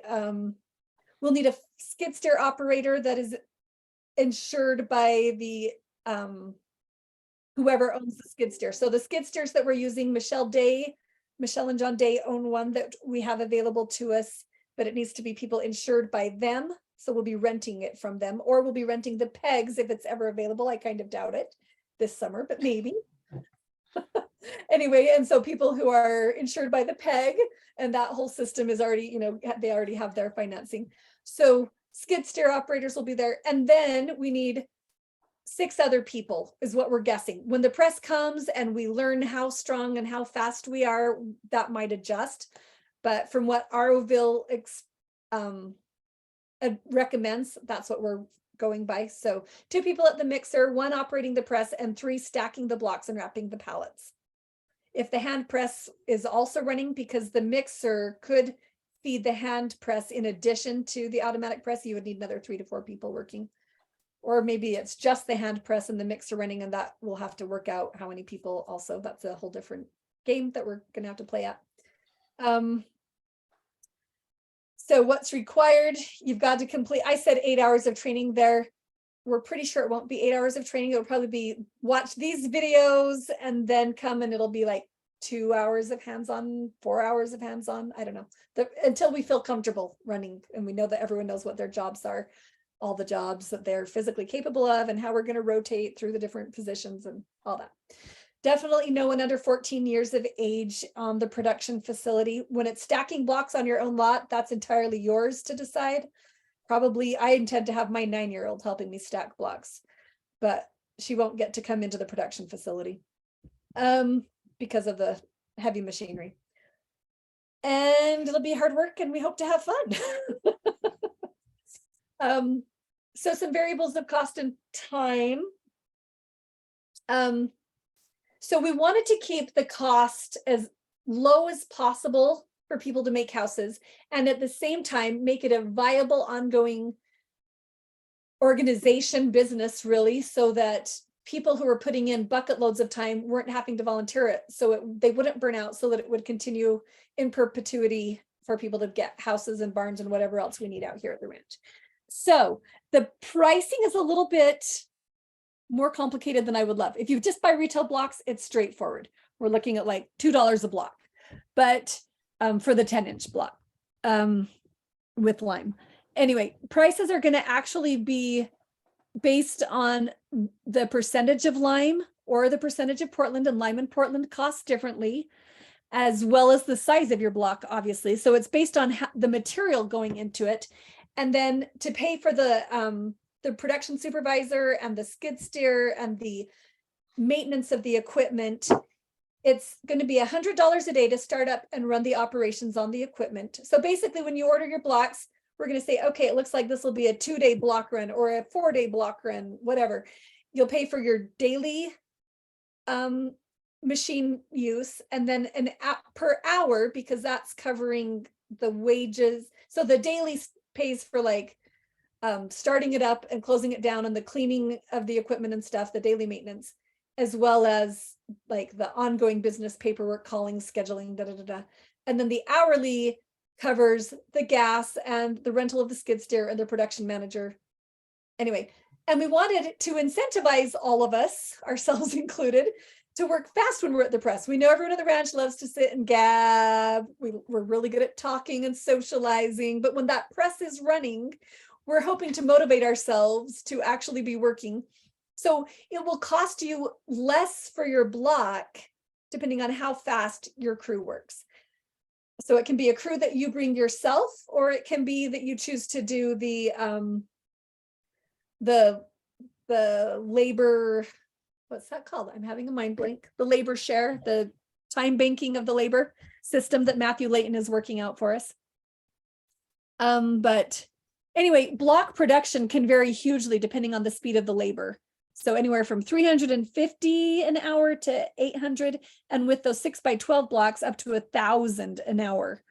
And that, so how many hours it takes to make your block will really depend on your team and what we're getting. Once we've made, you know, these first 4 houses, we'll have a pretty good feel of what it's taking. So these 4 guinea pig houses are going to teach us a lot.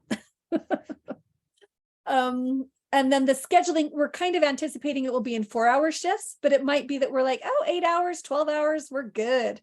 So if it's 4-hour shifts, maybe we'll run 3 to 4 shifts, and someone could do 2 shifts in a day. And maybe some people can do 4 shifts in a day, and some people can only do 1 in a day. We're going to see how this goes as we experience it. So, and it may be that it's more cost effective to only have a skeleton crew of 3 to 4 people. But, you know, as far as block time banking on your hours, each of you are taking home as many block hour credits as, even though you're making fewer blocks per hour, as you would if it was the ideal crew size. So we have a lot of variables that we're going to have to see when the breast is here, but we're going to work with it. We're trying to be as flexible as we can and still keep it a functioning system. Thankfully, there's lots of heads besides just mine working out all of these functioning systems. Okay. How much will it cost? This is the big question that really everyone wants to know, right? Not how many hours it's going to take me, but how much is it going to cost? So membership, 3,000 or 2,500 if you can do it by May 1st. The cement blocks with our current pricing are about $1.20 a block if you're doing your own labor, and the lime blocks currently are at $1.25, but we're still trying to bring that back down. It's gone up and down as we keep looking. We like make calls. We think we have a system. And they're like, oh, that they don't do this, or they won't ship here, or anyway, we're working all of these details still, but we know we can do the $1.25. That's our worst case scenario. That's buying bags from Home Depot. So it might be, we're hoping to bring it down from that. Anyway.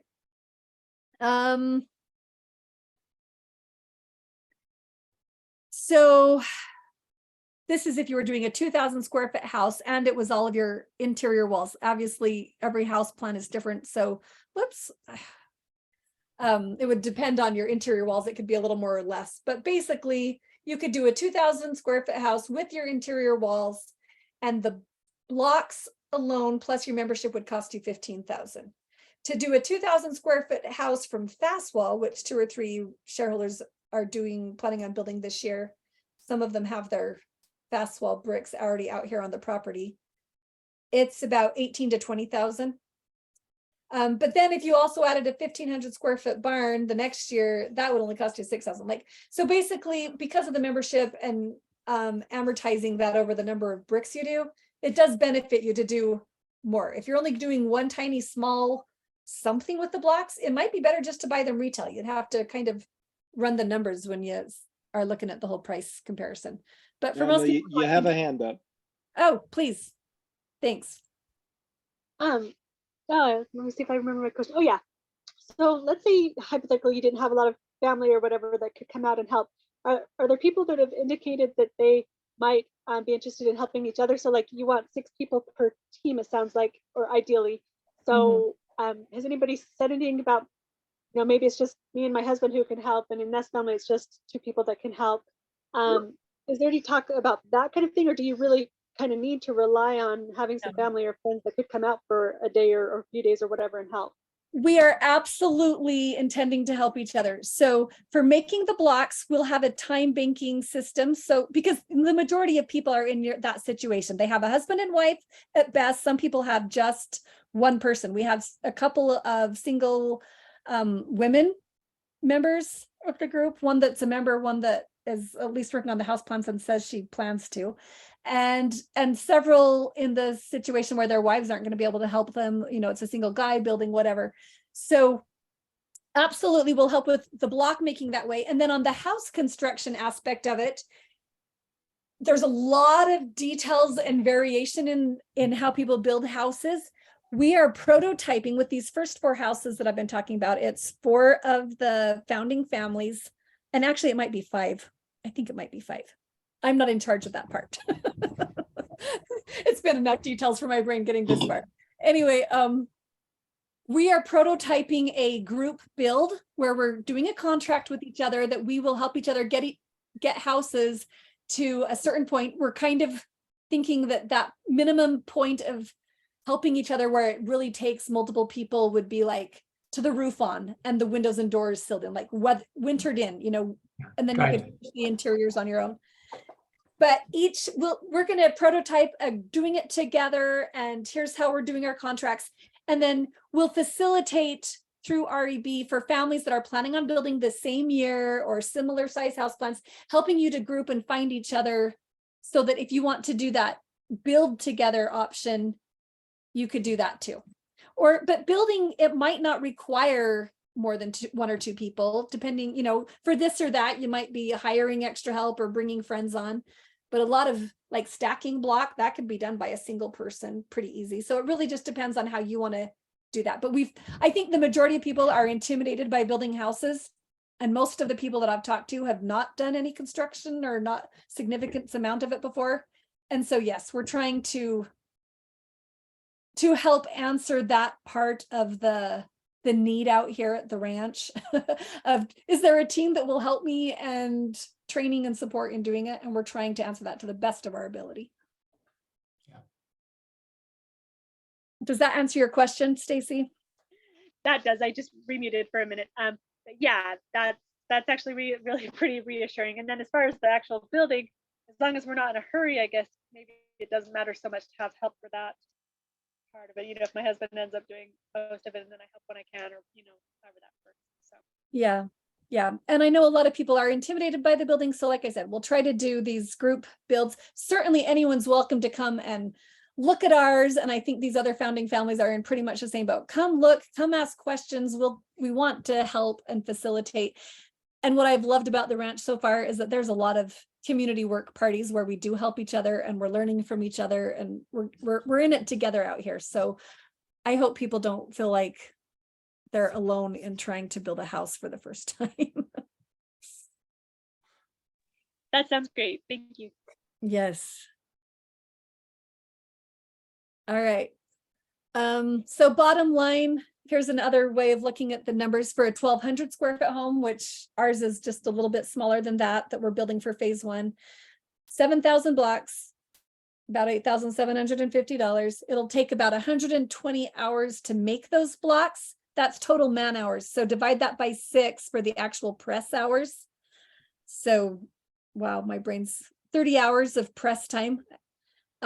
Running the press to make enough blocks for that 1,200 square foot house. I think I was using the conservative 350 blocks an hour when I was running that number. I don't do math in my head, so Jonathan would have to answer that.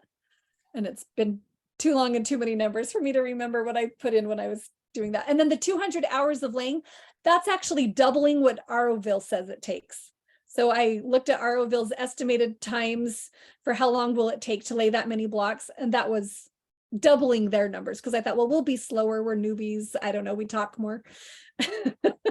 so there's conservative numbers for how many hours, and again, those are man hours, not like if you have a crew of 3 or 4 or 6 people working them. So and then we're back to where we started or had visited before, of house plans. So yeah, there's, to do all of those blocks. Let's see if there's anything else that I left out. Oh, this is one I haven't talked about. So Bill Sampson is a database management guru, as well as going to be our production manager for the press. And he has put together this cost estimate spreadsheet. I actually think there's a lot of stuff in here that would be helpful to people, even if they're not doing CSEB, like Matt with your straw bale, his foundation, his roof stuff, his plaster. Anyway, he has put so many hours. It's several pages. I think it's like 2 or 3 pages of you put in the details of what you want. And he's called places to get costs. It's still an estimate because of course, stores and whatever change their costs and everything moves around a little bit, but this can give you a ballpark for what you're thinking for how much it's going to cost. So a really cool, the link for it is on our website, and Amanda informed me that on the website, it is only an Excel sheet. So if you need the Google version, Google spreadsheet version, text or email me and I will send that to you. We don't have it on the website yet. Our website guy's been a little busy with some family stuff. And when you get it, make a copy and then it'll work. Thanks, Amanda. Yes. So it's a locked spreadsheet or whatever. So you just make a copy of the whole thing and then you can play in it. And his first page of it is the instructions, I think. So he's done a lot of cool work there. All right, questions. Questions about membership. And then after this, I will go into investing with this, why you might want to, what it looks like, what the return on investment might be. I just had a question. It looks like, well, you're recording the meeting. So since I missed the first, 20 minutes or so, because I came from another meeting, will it be available somehow so that we can watch like a replay, I guess they could call it? Absolutely, Stacy. And if you have time tonight, I can stay on after and go back through it. I haven't figured out where we're posting them yet. I can only email them at this moment. I'm still working technology stuff. Yeah, maybe I could watch if you have time, and then if you could email it to me, that would be great. Yep, will do. And the slide deck, I know how to send easy. We're working new steps of technology every time here. All right, any other questions before we go on? Okay, this actually, I didn't realize this was next. All right, process to design and build. Take the designing course that is ongoing now and we're recording it. Work with an architect and an engineer to get approved plans, get a permit from the county, make your blocks, let the blocks cure for 28 days. Actually, we're finding now that 6 weeks is even better. Plumbing and electrical are under the foundation and then the foundation is in place. You could do the foundation before you make your blocks. You can make your hempcrete before you make your, or whatever your insulation is before you make your blocks. Not all of the order is for sure. Lay the first row with riverbed earth block coming to support. Continue building, get your roof on, seal your envelope, which would be like doors, windows, that kind of stuff, plastering, and then your interior work. So that's like a really,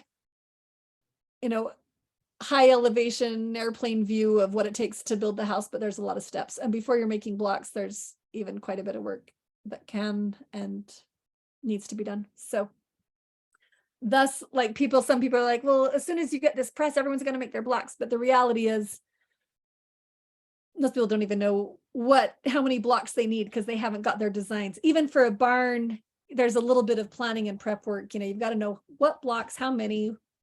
When you do the design class, we'll be going into more detail about whether you want lime or Portland and why you would want one or the other and how many and what size. So this design course again is ongoing currently. It's been mind exploding some of the sessions. And so it, like Jonathan said, it might get lengthened out to be able to go into more detail for people. Here's some of what's being covered in it, the foundation options and requirements and how it differs when you're doing CSEB versus other kinds. Structural requirements for your windows and your doors and your other spans. How far can you go on a wall before you need to have, buttressing or a corner or whatever. Basements, walkouts, and second stories. Lots of people have questions about those. Passive strategies and why they work. So, you only have buddy heaters for backup heating in your house. I really like that idea. Thermal mass and insulation, weather and waterproofing, maximizing the features and minimizing the issues, understanding the electrical and plumbing, lime versus Portland, like I said. The vapor barrier and breathable home discussion is a big one. So all of that will get covered in the design training. Is the training only for the members? You can do it for $400.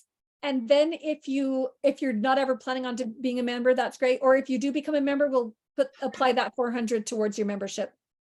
Sweet. Yeah. And like, as I've watched it and what Jonathan's putting in there, people even building with other kinds of construction would probably benefit hugely if this is the first time you've ever designed or built a house. Because there's a lot of it that carries over to multiple kinds of construction. Right. All right.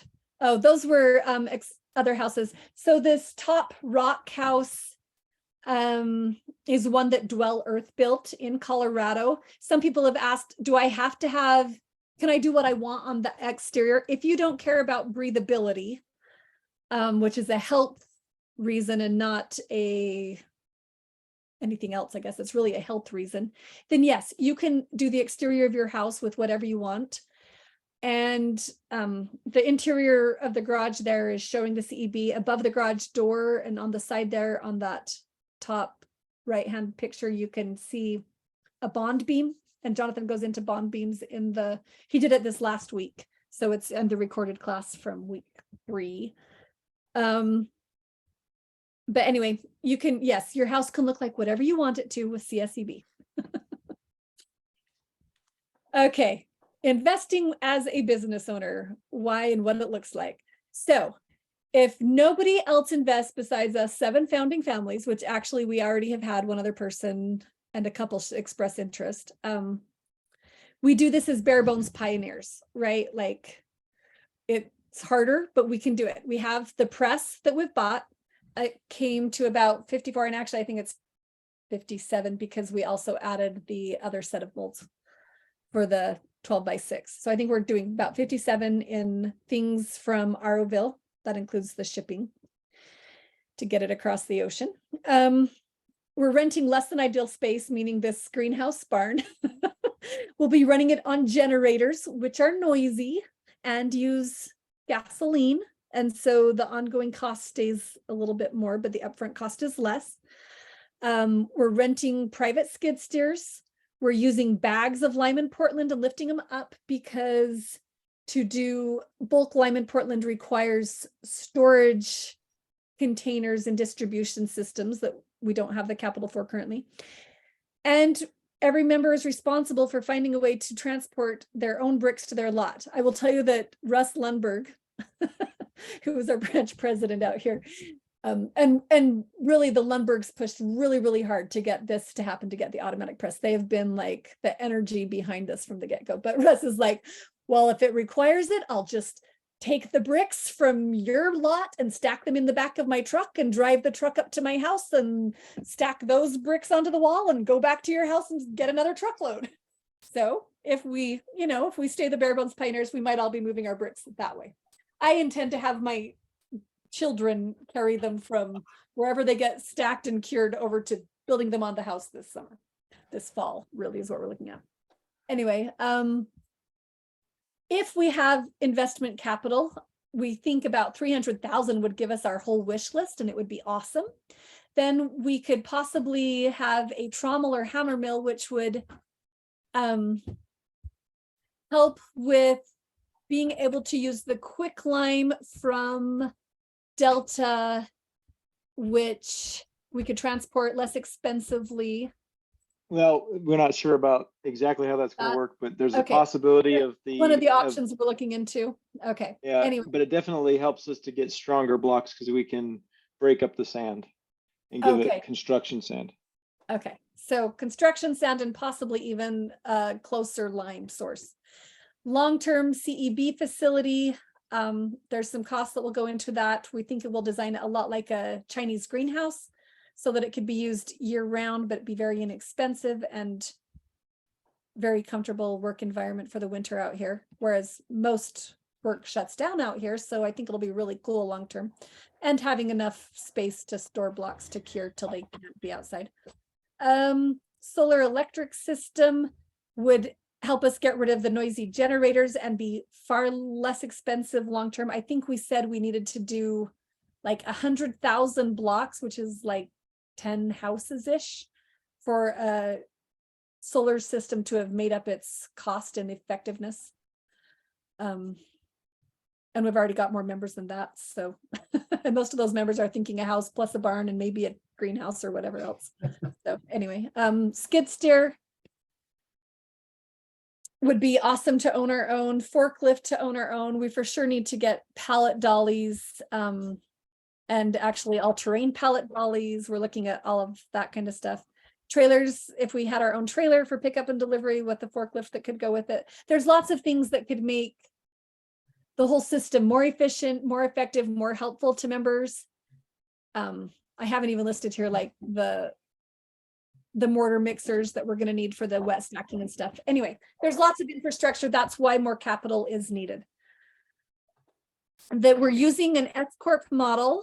And actually some of this is outdated because when Terry helped me set it up, that we had a little communication gap. So it's actually currently set at 1 million shares that are $1 each. So we could go up to 1 million in capital, which would be awesome, but I don't think we even need to spend that much.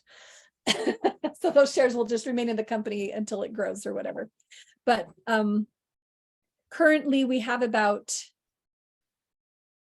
now you have to do this percentage wise. I'm sorry, I didn't update this slide, but about 10% of the capital that we would love to have for everything we want has been raised. There's about 90% of the capital left to be purchased. If you want to be a shareholder, Utah restricts S Corps to 35 shareholders. A lot of states allow 100, but Utah only does 35. So we're asking that you minimum investment would be 3,000 so that that still wouldn't let us get to our full desired amount with 35 shareholders, but it would give us enough that we think we can function. Jonathan and I invested 10,000 on addition to of cash in addition to the time, and other families, I know the Days, I think there's several that have invested cash. I just can't remember everyone's numbers, but if you're so this is what it would be like if you're a shareholder. You have to be a member of REB first, because we don't want this company to be purchased in large part by someone who's not interested in the ranch and getting houses for people at the ranch and just move it to the Wasatch Front. I actually believe there is significant need and interest for this along the Wasatch Front. Housing shortage was one of the #1 topics on the Utah legislature this year, second to water, and the new laws for ADUs, the backyard housing units. This would be ideal for that. It's also, as has been shown in Colorado, like the elite of elite houses, one of the top building methods currently being used at super environmental. There's so many reasons, health and environmentalism and energy crisis. This building method is awesome for it, and Utah doesn't have anyone doing it commercially. So it's a wide open market in the future, but we want to get houses and structure for ranch members first. So to be an owner, you have to be a member of REB, which means and you've got to know that it's staying on the ranch for a while until we have, but there's the potential to move it off the ranch as the company grows or as we are no longer needed on the ranch. Maximum that any one shareholder can own is 33% of the company, so that there's not one person making all the decisions. We believe with our business plan, like I said, Umesh helped me work on it and several other people have put eyes on it. Anyone that's interested in investing or even in becoming a member, I would love to share the business plan with you so you can kind of see our calculations and numbers and where it's at. But we think that, if we have what we expect, and so far we're following that trajectory. We've got 14 members so far in just the first couple of months before we even have a press of trying to market. We think we can have a return on investment in 6 to 8 years that you might be able to get your investment back if all goes well. Of course, it is this world, and so I can't promise that all will go well. It is an investment with risk. You probably won't see any dividends for the first few years, 5 years or so, as we're building up the infrastructure and just reinvesting in the company to get the Portland system, the Lime system, the skid steer, all those things I mentioned on the last slide. Votes are proportional to the amount of the members of the company that you own. And then we're still actually working on bylaws, but the articles of incorporation and business plan are available. And so if you join now, I guess you might have a say on how the bylaws come out. I think Amanda typed a question on the chart. Oh, thank you for mentioning, Raj. Okay. Tax write-off for investing. How does tax work if we pull from, say, certain other investment accounts or retirement accounts? I have no idea, Amanda. Ask Carrie. Tax advisor. Yeah, ask a CPA or a lawyer on that one. I can recommend, there's several CPAs who are shareholders out here. Is this a for-profit company? That would start the conversation. Yes, Or- this is a for-profit. We looked at doing a nonprofit and we found that the limitations on nonprofit were not worth it and decided to go with for-profit. Yeah. So that probably answers most of your questions to begin with, if it's a for-profit company. Yeah, probably not a tax write-off. But it will affect your taxes. Yes. Yep. Okay. So so for the first few years when we're not making a profit, your investment would go as like negative income, right? Possibly, I think. Don't quote me on that. Well, so it would be amortized based on the loss of the value of the company's losses companies. that it. Yeah. Yeah. So over the first few years when the company probably shows losses because we're putting it all into infrastructure, whatever. But then in a few years out, 6 to 10 years when the company's profitable, then you will get a, I don't know what the form is, but an IRS form saying how much you've been paid in dividends that year. And then you would need to account for that on your taxes as income.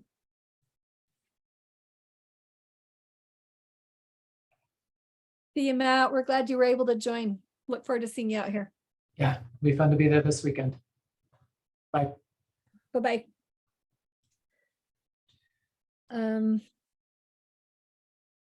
Okay. What other questions? I think that was, oh, let's see. I think that was kind of all the slide stuff I had on the S Corp.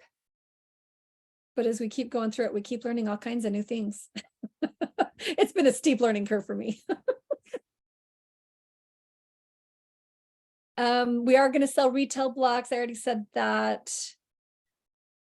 And we are hiring. So it won't be full-time work. There won't be any benefits. It will probably be 1099. But there is labor in this company, and we'll probably hire members before we hire non-members if we can. But anyway, all that. There's a home in Nepal that I thought was really cute. So join as a member and save by putting in your time. Join as a member owner, save and build a business. Put your deposit down for retail blocks, apply for a job. And here's the slide with what to do if you want to join. And any questions, ask questions, any question now.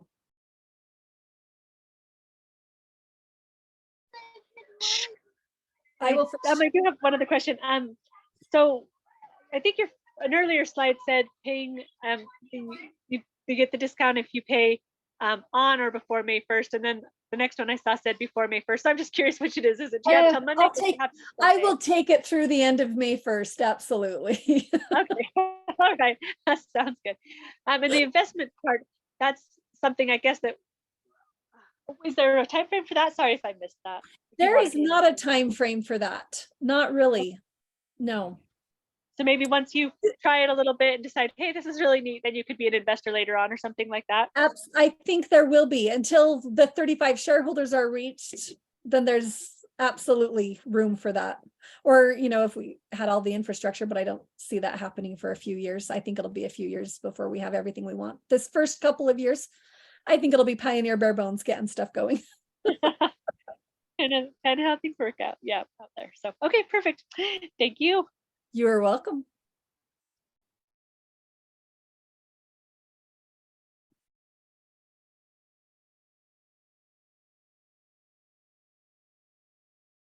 Any other questions or thoughts or comments? Is there some sort of private placement memorandum or something to look at for investors? I will send you the business plan, and absolutely your wife has the articles.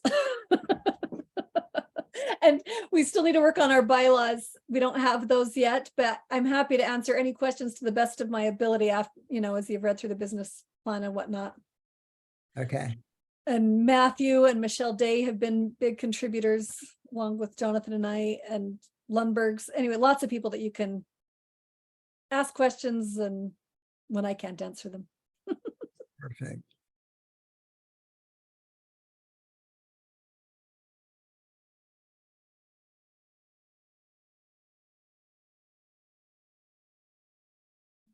Where are you doing the hempcrete from? Where do you get the material to make that? How are you doing that? Hemp Warehouse is the company. They've been great to work with. He's been answering questions for me almost every day. Is it fairly local? Where does it come It's in from? Colorado. And they actually, no. Their headquarters are in Vegas. And their farms are in California and Montana. Sorry, there's a couple of companies in Colorado that I looked at, and this one gave us the best price. And their headquarters are in Nevada, but they're shipping it to us from Montana. So does it come in like bales? Is that I have a picture of a semi truck loaded. It's 550-pound bales, like they're enormous. Oh, okay. And then you just take that apart and use it with a mix and make it that way. Okay. That is I cool. asked him recently, like storage over winter. Some people would like to go in on the bulk buy this year, but they're not going to build till next year. He's like, oh yeah, that'll store in the bells just fine. I had asked, like, if we put it on pallets, he's like, oh, that would be a bonus. So he's pretty confident that their plastic bells are pretty good for handling a winter. Oh, they're in plastic? Because the hemp hurd, it's not like straw where it can be wrapped in with twine. It's more like wood chips is closer to what it would be described as to what it Okay. looks like. That's so interesting. Yeah. What are we making the roofs out of? Anything you want, Amanda. Ours will be 2x6 or not 2x6, sorry, 2x12. Slanting just one block higher on the outside from our middle bearing wall. We have a middle bearing wall, thermal mass wall on our house design. And we're doing a walkable roof. So it'll have that 2x6, and then it will have insulation and then EPDM. And we have to build and actually, like, there's several layers. Like, you do the insulation and then you do furring to make it level for walking, and within the insulation or under it or above it, I think it's above it, you have a drainage pipe that takes. Well, Anyway, so Metal or others, block or- most are doing wood. You can do a steel joist and girder if you're not into wood. That will add, it's about 10 to 15% more for a home to do steel joists. SR When is it over? in about 5 minutes ago. Okay. So it should be finishing. hi, Garrett. Hey. Truck, no.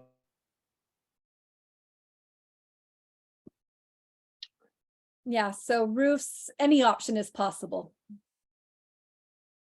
And the Change to roof a- stuff is something we need to take care of on our own, bringing all the material, Yes. bring someone Yep. to plan.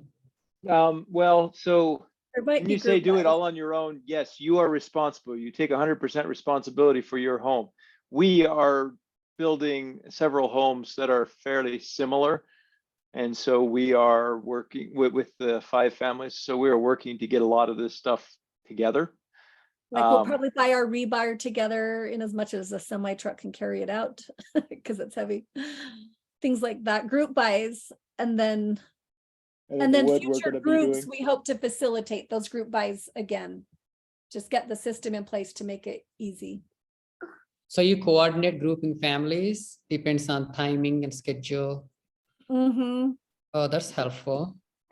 That's what Yeah, we the hope. idea is to get the build. 5 families, and we'll be each sending people in to make the blocks for everybody's house. And we're gonna try to get it all done in the couple of months that we're waiting for the blocks to cure. We're also all building the blocks for the insulation. We're gonna help each other pour our foundations. Yep, everything's going together there. We're not gonna have anybody do everything. And there's gonna be some people who are getting a little more work than they're putting in out of this because of the way the 5 families are set up. And I have no idea how it's gonna work out, but we're gonna try it.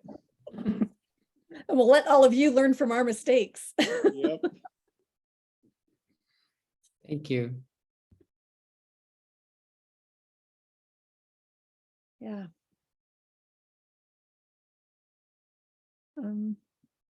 Anyway, I will email this slide deck and the recording to everybody because the slide deck has links in it, like to the business plan and the website and stuff.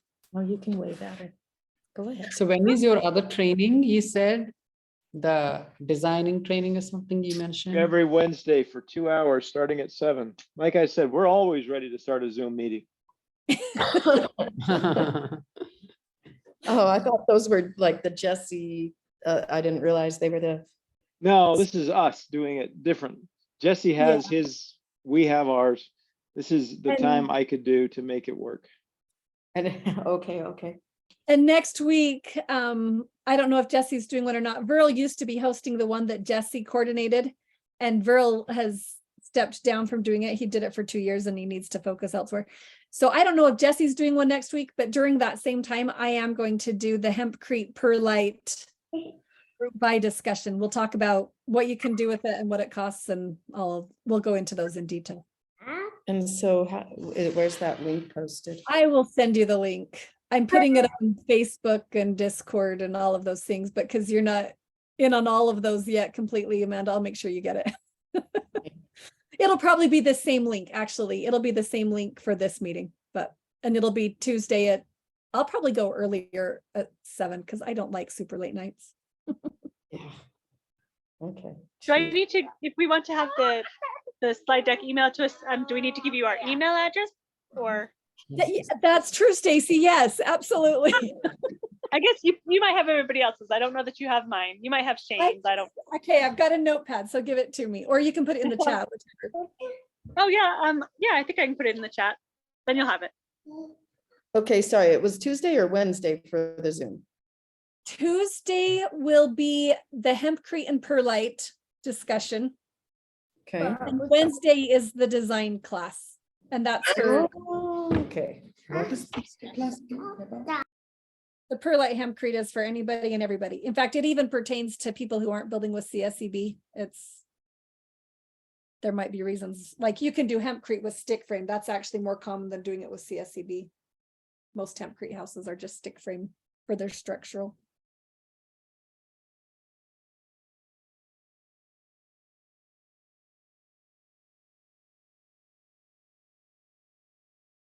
Oh, goodness.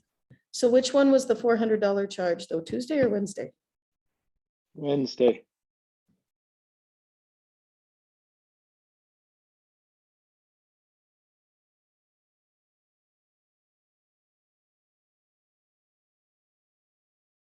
All right. How Stacy, long do is that you want to training go again? back to the beginning? Sorry. 7 to 9. Oh, 7 to 9 weeks. Mine No, is 7 out. to 9 p.m. No, how long is the training going to be? Like how many weeks? It's probably going to be 7 weeks long. 7 weeks long. Okay.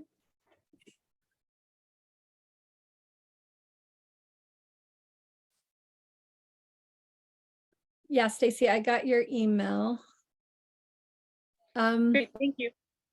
Do you want me to go back to the beginning? Do you have time, or would you rather just watch the recording I later?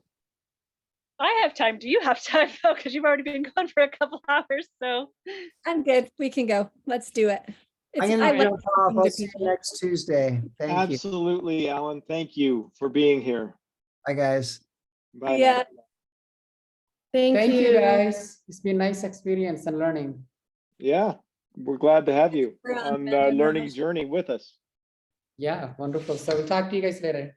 Mhm, Okay. Bye now. Okay, bye-bye. All right. I'm learning that I'm not very good at doing slideshows on Zoom yet.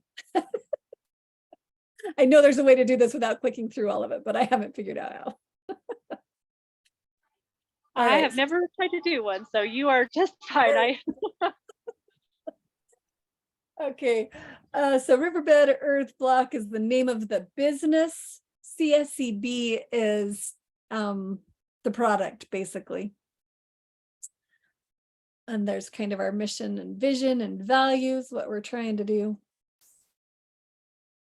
We're organized as an S Corp, which you just saw that whole business aspect. These are the founding families that have been involved, represented there.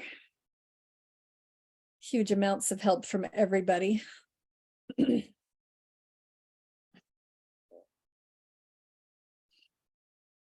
So I'm just going to kind of go through, tell me when you're good, when to go on, ask questions. And stop us. Yeah, this is a And open stop us. question.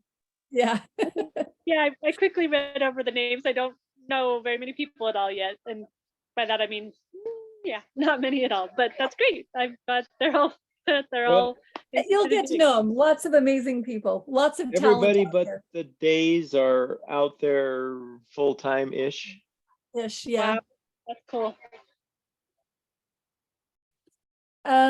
Okay, so we'll go over the CSEB. You kind of saw the rest of it already. So CEB and CSEB are often used interchangeably. The CEB is what is used in like YouTube and everyday language. But if you're trying to find research papers on it or professional stuff, it's usually called CSEB. And the C is compressed, meaning that it's made in a hydraulic press to squish all of the dirt and material together. And then S is stabilized with lime or Portland cement or sometimes fly ash or other things, but those are the two primary ones. It's very similar to the rammed earth and adobe and bricks, but rammed earth is not hydraulically pressed, it's just tamped down. Adobe isn't pressed at all and doesn't use any stabilization. And bricks usually aren't stabilized or compressed, but they're kiln fired. So that's kind of the differences of all of them. The kiln firing of bricks makes it so that they warp a little bit more. So you have to use mortar in order to get straight walls. Whereas the compression and drying, you can get a very consistent, like down to the millimeter consistency of your block size finished product, which is That's really half millimeter. half but yeah. millimeter. The engineer will correct me. I'm That's so right, glad. because the half millimeter makes a difference when you're stacking all those blocks up. That's cool. Because I didn't know the difference. I 20 years ago helped make adobe bricks in Bolivia. And Oh, how cool. yeah. That's awesome. Are they making them in just adobe ladders? Is that what the process was? I don't know what an adobe ladder is, but they just formed them into squares, and well, we used our feet to like kind of mix up the dirt, and there was like some straw with it and water, and anyway, it was, yeah, That's so cool. So this seems very advanced, kind of, like the same kind of concept, a tiny bit, but much more precise and planned, it sounds like. So Yeah, ready to pass code in the US, right? there you go, that, yes. Yeah. So these are some houses this is actually the same house in Colorado Earth. I liked the permaculture garden in front of it, so I put it there. But what will a CEB house look like? It can really, like I said earlier, it can look like anything, but you're going to usually have thicker walls. And the most common and economical would be to do a earth and plaster or stucco type finish on it. That's another one from the same architect. Obviously, he likes that shaping on it. This is the block, the first block mold that we have, and we also have this one, but I'll kind of just 20 pounds for the block, which is half the weight of a cinder block. So it's a lot more convenient to carry for women and younger people. It can be stacked wet or dry. We're recommending wet for houses, and I'll show you a little video clip of it, what that looks like. Reinforced with rebar is what we're recommending for houses, and you pour an earth glue slurry down the holes, the same slurry that we're stacking them with, or you could use cement down it. And then we're recommending stabilizing with 5 to 10% lime or Portland. We're working on those recipes, fine-tuning them still a little bit too, but I'm running a bunch of test blocks right now. So this is the other block that we bought. We bought it primarily because it is made 2 blocks at a time, so it can get up to 1,000 blocks an hour. It's ideal for a double white wall or a garden wall or lots of different things where you don't need, it would be fine for a single story, your home even, and doing the insulation on the outside. Most homes that would still be enough thermal mass. So we decided it was worth building. If you're looking at 2 stories, you would for sure need to do the wider block. Still working on engineer with 2 stories for ours. Anyway, lots of differences and details about which block, and that will be taught a lot more in detail in the design class. But blocks. Okay, so this video is going to show the sticking. Okay, so that's dipping it in the slurry right there and stacking it. And that's the process.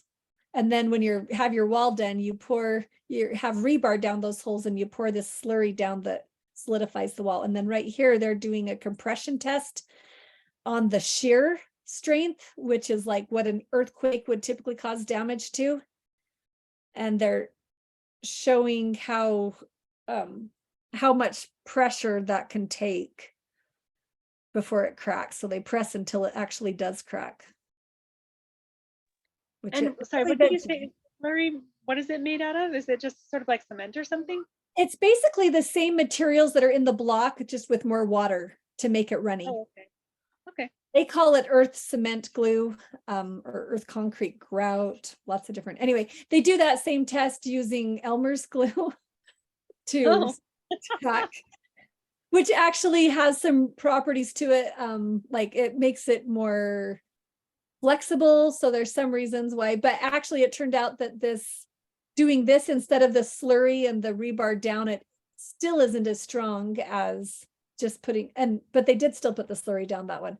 But the Elmer's glue didn't turn out as high on the compression strength as just dipping it in the slurry, because that lime that's in it bonds with the brick itself. It's just native material, so it makes a really strong bond. Gotcha. Okay. Anyway, and then they do another one with just traditional mortar. You can see in the background, they had the regular mortar, brick and mortar wall, and that one doesn't come out nearly as strong on the shear strength. So these newer blocks are a much stronger design, which is really cool because they're also way easier to build with. So that's how they mix their mortar too. And there's the laying it. That's what we did in the workshop last fall when Bob DeYoung came out from Dwell Earth. And it was a lot of work for not nearly as strong of a wall. So we're excited to be doing the new brick. Gonna break here in a second. Anyway, we'll keep going. Anyway, so this next one shows the speed of stacking these. And again, it's a kind of a long video, so we probably won't watch the whole thing, but they do this race. This is an interlocking block similar to ours, but from a different company. But the race was really well done. So it's a fun video. The stacking process is the same, except that they are dry stacking on this and not wet stacking. But they have this young kid, and then these two professional masons and this lady that's about my age. And it shows them doing this first row, which is a lot of work and needs a lot of precision in order to get the rest of the wall to work out right. So the first row, the professional masons go way faster because they know what they're doing. And it's the same process either way.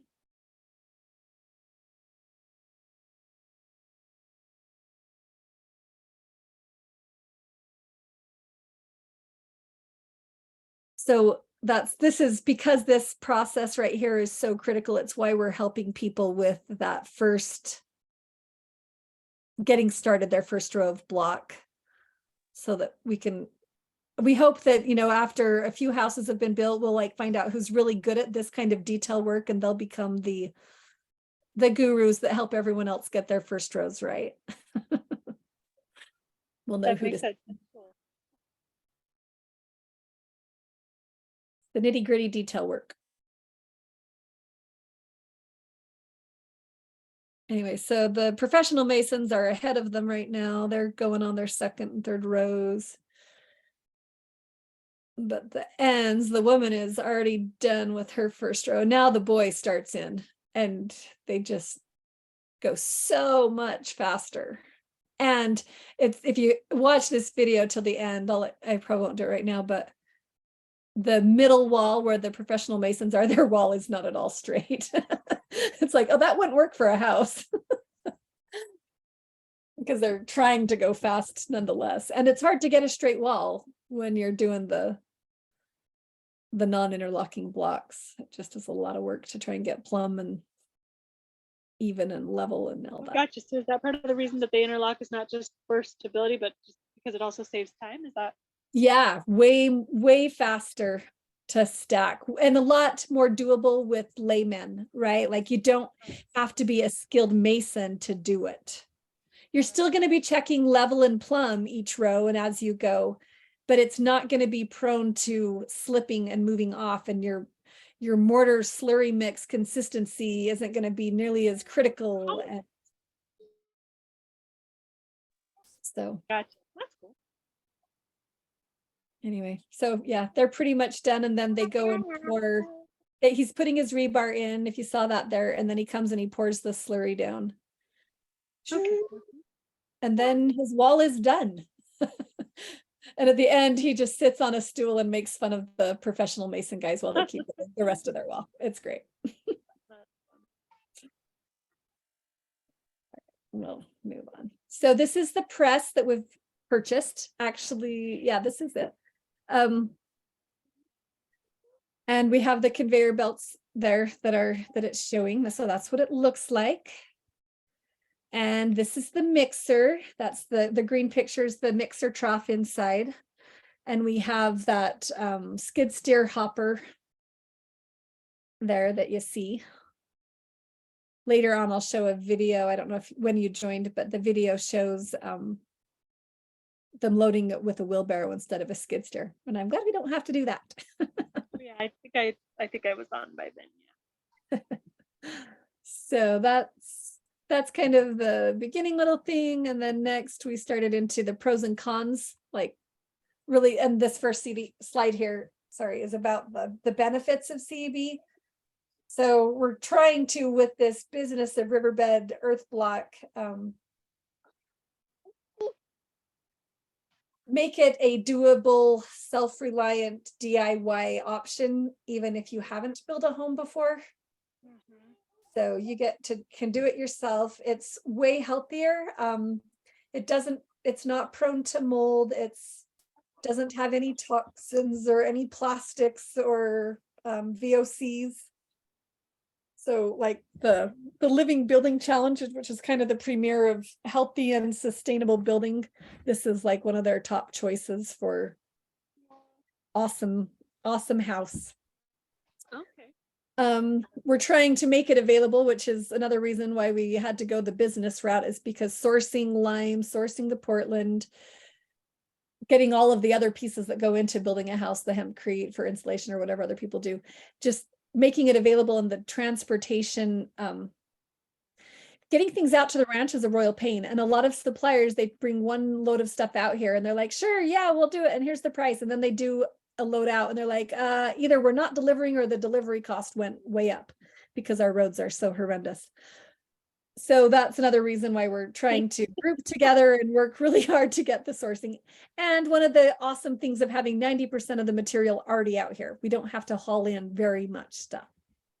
Right, that makes sense. Yeah.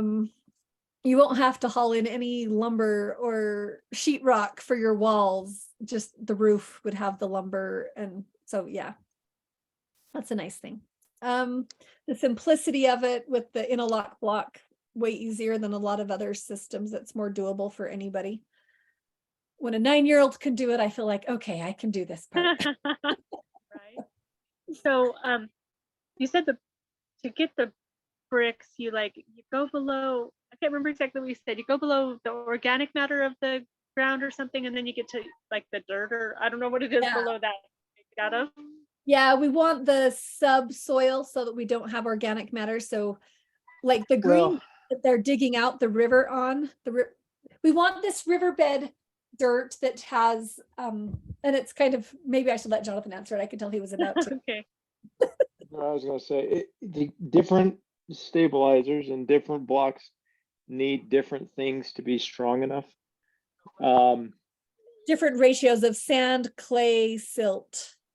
Yeah, and different kinds of clay and silt. There are some clays and silt that react well with the lime. And if you are making a lime block with that clay and silt, it's much stronger than doing it in a normal cement pattern. When you do the Portland cement, you actually need all of the rock and sand to be in there to be strong. So there's a lot more sand in Portland blocks and a lot more clay and silt that meet that reaction requirement for lime. in the lime blocks. So we are doing testing to make sure that the proper mixes are achieving what we're after. Okay. Is there something unique about what kind, or a little bit unique or different about what's out at the ranch as far as it being the right material to make these bricks, or is it pretty common? Like if you had land in, I don't know, some other part of Utah, would you be able to do the same thing? Or We actually have some remarkable land there. We have Keg Mountain, which is an old volcano that was created very well. They use the word pozzolanic materials, and all that means is there was a volcano in Rome that was named Pozzolanus or something like that in Roman, and that's where they got all of their cement material because it reacted really well with the hot lime that they did at the time. So this volcano is very pozzolanic as well. If it were today's word, we'd call it kegalinic or something, but oh, gotcha. it's just, it works really well with lime. If the other side of the valley is very sandy, especially up by the batch plant, and so that creates a fantastic option for the cement. And I guess the bottom line, what I'm getting to is there are binders and ways to mix things for most parts of the country. You just need to do a little bit of experimenting. Okay. That's cool. Awesome. One of the cool things about CEB is it does tend to last extremely long. It's very similar to the concrete the Romans were using, and these kinds of houses can last for hundreds, if not thousands of years, which is cool. That's what we're aiming for. Jonathan likes to say that it's bulletproof. Because it is. And it's done really well in earthquakes. They had a 7 point, we think it was 6 or 7, we can't remember exactly the number, but anyway, they had a really big earthquake in India, where there had been a few homes and a school built with these interlock blocks out of CEB that withstood the earthquake, which is really cool, whereas most housing in the area was destroyed. I'm going to say it can be. It's also some of the worst material for earthquakes. If you have an earthquake and it doesn't last, it comes crumbling down and it's really heavy. And yeah, so there is that. So we are working very hard to design it so it lasts. And we believe we have that pretty well done.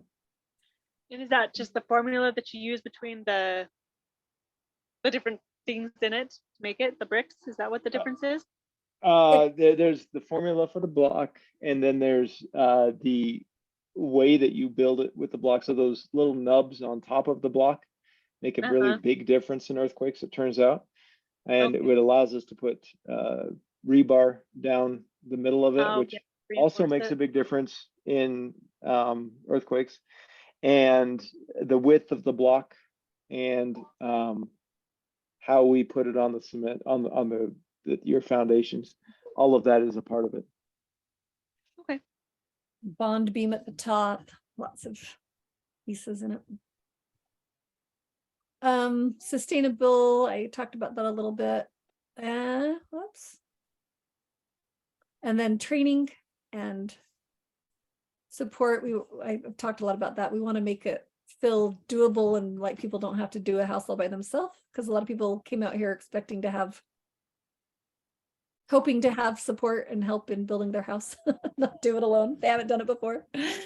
Not that we've done it before, but I grew up with my dad and brothers have a construction company, and I've always been fascinated by it. And then we've got the training from Dwell Earth and from Aroville, and we're willing to be the guinea pigs, us and several other families, so that hopefully you can all learn from our mistakes. That'll be fun.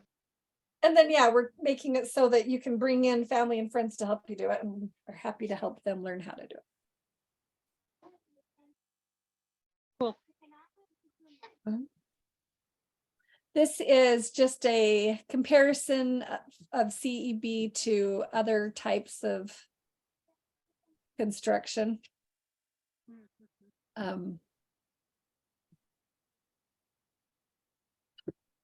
Kind of a lot of information all in one little chart, but Yeah. But it's in the slides, right? You said so. yeah, yep. So you can kind of look at that later.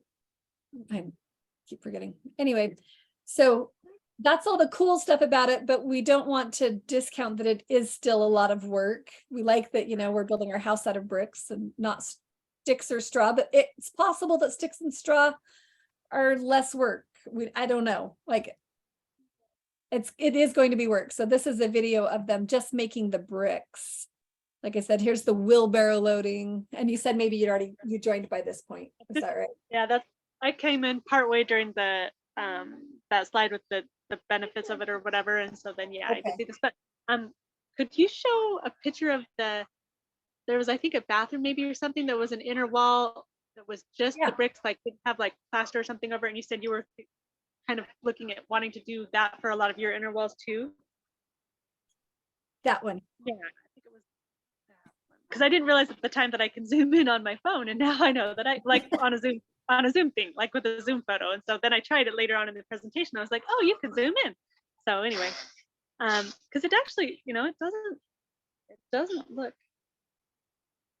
You can whitewash that or paint it, different paints. It depends on what you want for breathability and health things as far as paints, but you can certainly do a lime wash on it and even put a pigment in the lime wash with a mineral and still keep it natural. Or you can just keep it the natural color of the earth out here, like that one is, that looks like a very similar color to our soil. Lots of options of what you can do. And then the first picture, is that just with regular, I don't know. What would that first picture be? What material is over the bricks? An earthen plaster, which is the That's most a lime plaster. a lime plaster, yeah. Yep. And that people do add pigments to a lot of times too, to So, get the color they want. When you can get anywhere from a Venetian type of a lime plaster to a full-on inch thick lime plaster to an Adobe lime finish. We didn't say this, but the finishing, when we get into just plasters, gets enormously huge in the types and numbers and ways and varieties and means. Matt okay. White was on at the beginning.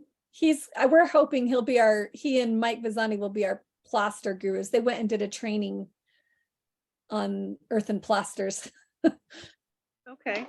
Do you make it in a sort of similar way as you make the brick, and like, is that material out at the ranch where you can source it out at the ranch too? Or Yeah, it's mostly like the same materials going into the block. So yeah, Ratios. Well, Maybe. it's going to be finer.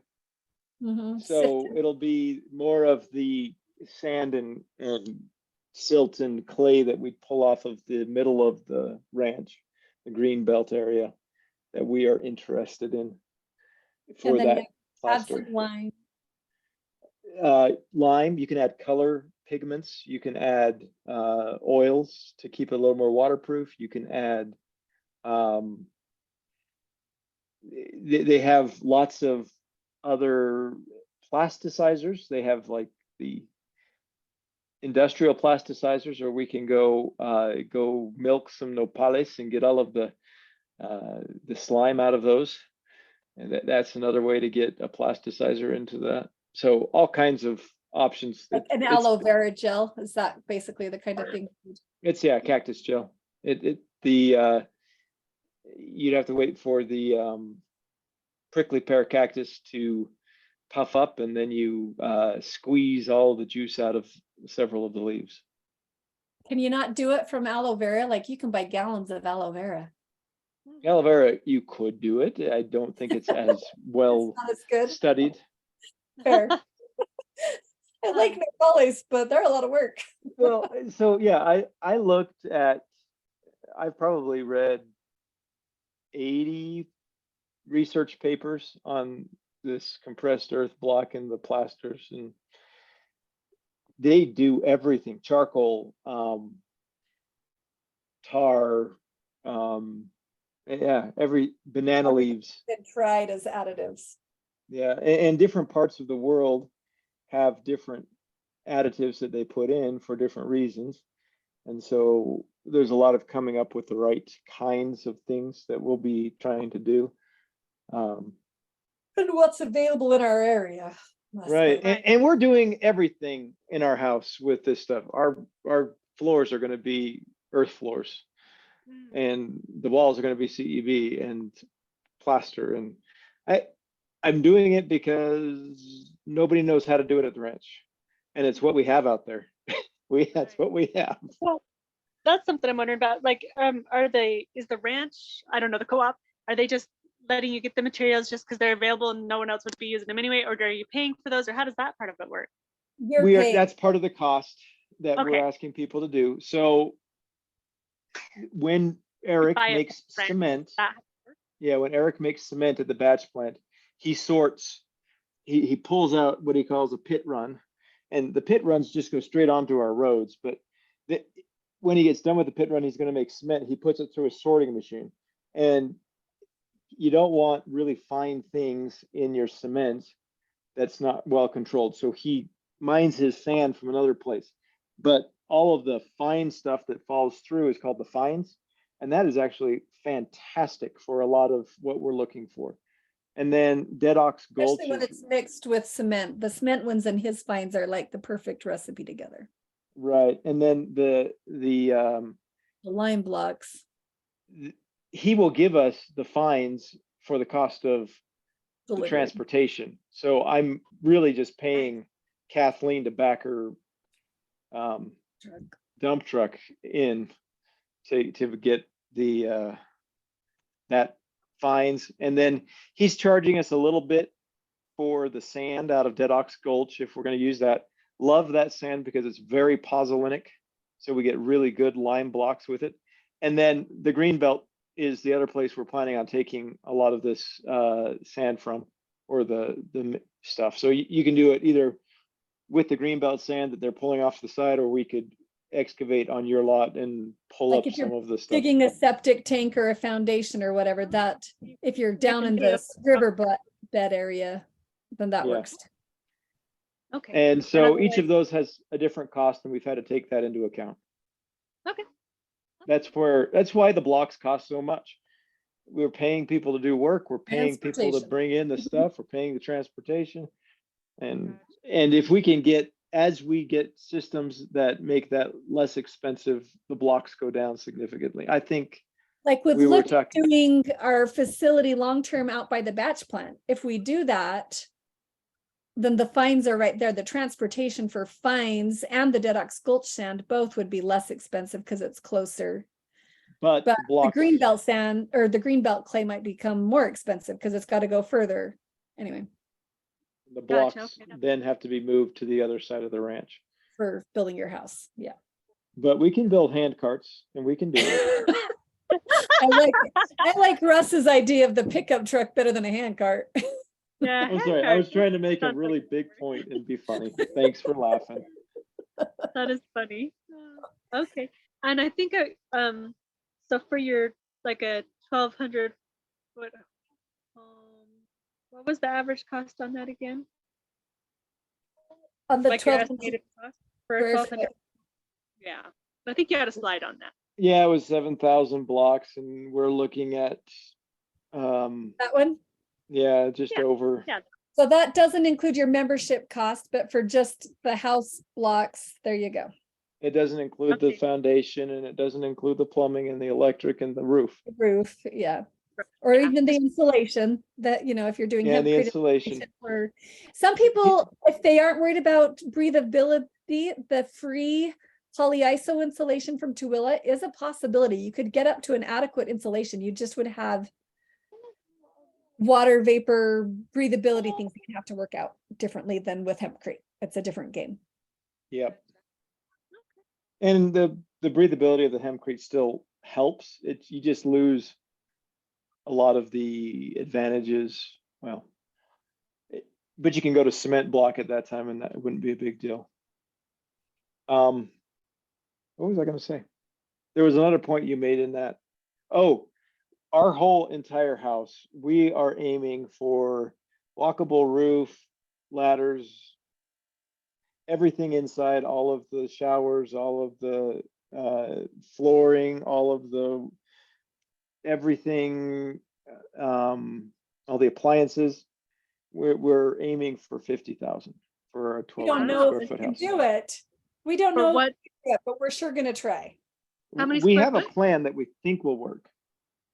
And that doesn't include, that won't, that will, it's gonna be 60,000 that we have in the budget if we include the engineering and the permits and everything. Okay, and sorry, I missed how many square feet you wanted your house to be. That's Um, phase one, that- like the 1,100 Yeah, square. can you go Oh, okay. scroll and we'll show, well, we can show you. Right there. Yeah, that one. And it's a Okay, little so bit for the- adjusted from that, but that's basically what it is. So for the 1,100 square feet, that's what you think you can do for 50,000 or 50 or 60,000, is that right? Yep. Mhm. Okay. So that'll be the all-in cost with the rubble trench, all the piping for that, all of the stem walls, all of the block, all of the fixtures, all of the bond beams on the top, all of the roofing, all of the insulation, Mhm. maybe. And then your We're phase sure two, gonna was- try. your phase two had, I think, a second story. And do you have a cost estimate for that part yet? Not at all. Okay. Well, no, we have some basic cost estimates, On the but block and the hempcrete, but yeah, one of the big issues there is we don't know just how much. Okay, the foundation is our biggest issue on that one. 2 stories in the silty sand is tough. I'm suddenly thinking I might need, 6 or 7 foot wide. I'm getting a call from John Day. I'm going to take it. all right, go for it. Let you guys finish. All right. Well, I should probably let you go anyway. I'm sure you've got reasons to sleep. So, but that was really helpful. So my husband's really interested in doing. It's probably the route we're going to go, which is why I was, which is why I'm sitting in on the presentations, because he's done research and listened to you guys, or at least read the stuff you've been sending out or whatever, and Yeah. he likes it a lot. And so I was just trying to learn Get a it. little bit, so I wouldn't be completely ignorant and kind of know why we're doing this. So Right, right. Well, and because different kinds of building end up making the house look and feel different. And as women, we usually care about that more than the guys. In the house more usually. yeah. Well, but you said, I know there was a slide on it, but the ability to keep it a pretty steady temperature without a lot of heating and cooling, that's one of the main benefits, right? I know there was a slide on it, but I didn't. That is, so my husband is an engineer. That, I don't know what slide you were thinking of, but that is one of his main goals, is to be completely passive. I Yeah, don't know.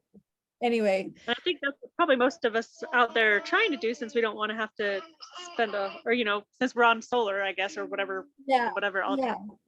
power source Like we're on. long term, do we want to bring in propane? It's not really a great wooded area to have a wood burning stove. Like, do you know what I mean? There's just not, Exactly. the Yeah. less heating we can do, the better. Do I Yeah. want to have a rocket mass heater? Yes, but I'll probably play with it in my greenhouse to begin with.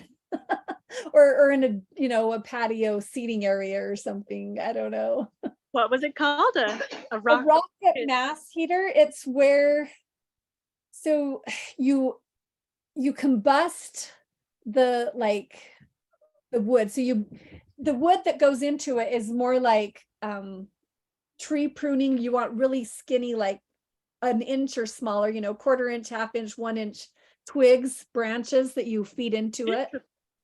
And then it goes into a combustion chamber that is really like a rocket engine as far as the combustion, and it gets really hot. And then you take all that heat and you put it through a lot of thermal mass. Thus CEB is actually, or an earth floor. They're really common, it's an ancient technology in China and Russia, Asian areas have used it forever. And you get like, they'll put it either like under their bed or on, the back of a tub or something. And, Interesting. Okay. it's great under a floor. Jeff Lawton has videos of using them to heat water for a water heater. There's lots of uses of it, but you take all that heat, and then by the time, so it's going through lots of this, the heat is being piped through long pipes that is encased in a bunch of thermal mass. And then by the time that whatever leaves, the pipe comes out, it is only water vapor. There's none of the chemical pollutants that normal wood burning stoves have. And like, they've done some science like project-y things that's way over my brain. This is engineering stuff that my husband does, but where they like actually take off the different chemical outputs, the waste products at different phases of it going through all of this piping and the combustion, and they like will take whatever gases or pollutants are coming out and then use them for different things, or at least test and know what comes off at whatever phase in the long line. Anyway, I learned about them forever ago and I've always wanted one, but they're not, Utah code does not allow for them in a house yet. There are several states that do.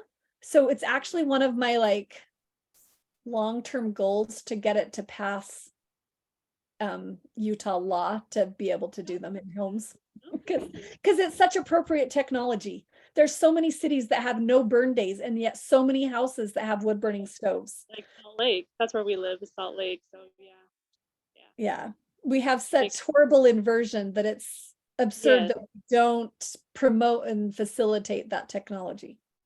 Yeah, sounds cool.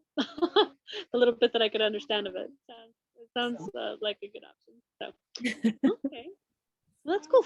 Well, yeah, if you'll I'll email this. Email me the presentation, that would be great, and I'm sure we'll be chatting about it with my husband, and yeah, well, if we have any other questions, we'll let you know. But awesome, all good information. So sounds great. Thanks, Stacy.